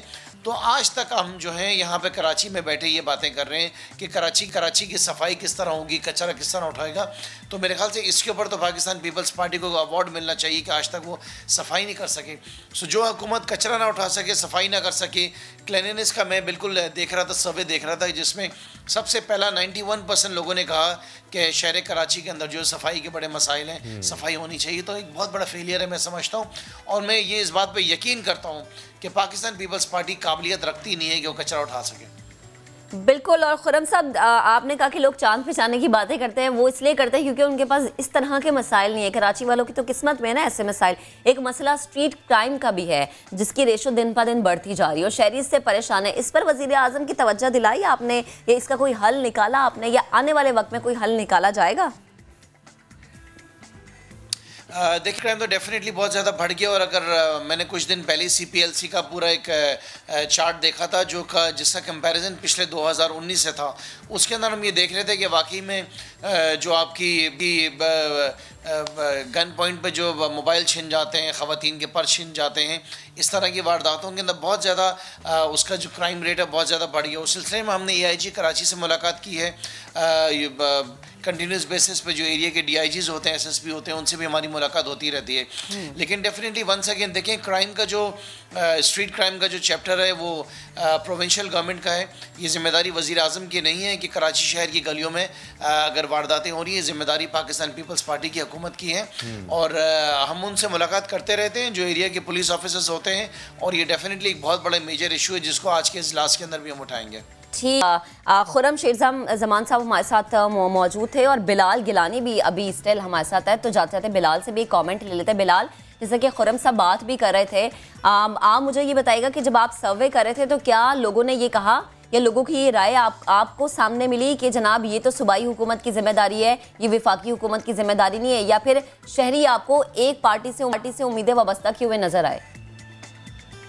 जी, आई थिंक इसमें इम्पॉर्टेंट है कि शहरियों के लिए at the end of the day हुकूमत जो है वो हुकूमत वक्त है। चाहे वो सिंध की हुकूमत है, चाहे वो लोकल गवर्नमेंट की हुकूमत है, चाहे फेडरल हुकूमत है। तो आवाम की उम्मीदें जो हैं वो हुकूमत से हैं जो कि उनसे टैक्स लेती है।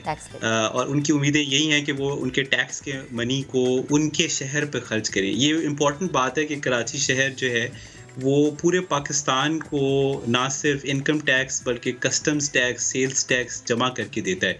उस शहर की ये हालत हो कि जहाँ के उसके बासी जो हैं वो क्लीनलीनेस को और बिजली को और पानी को तरसें, और ये कॉन्वर्सेशन कई दहाइयों तक चलती रहे, ये एक अफसोसनाक बात है। और इस पे तमाम पार्टीज़ को साथ बैठकर बात करनी होगी। ये इल्ज़ाम तराशी जो है वो किसी के लिए भी अच्छी नहीं है। और कराची के अवाम जो है वो काफ़ी इस बात से तंग हैं कि पार्टियां एक दूसरे के ऊपर ब्लेम गेम करती रहती हैं और कराची वहाँ ही खड़ा है। बिल्कुल बिल्कुल, आप ठीक कह रहे हैं। ब्लेम गेम की जाती है। जो कराची के लोग हैं ख़ास तौर पर, वो जो बुनियादी ज़रूरियात हैं जब वही पूरी नहीं होंगी तो हम आगे कैसे बढ़ेंगे। बिलाल गिलानी साहब, आपका बहुत शुक्रिया, आपने डिटेल्स में हमें बताई इस गैलप सर्वे की।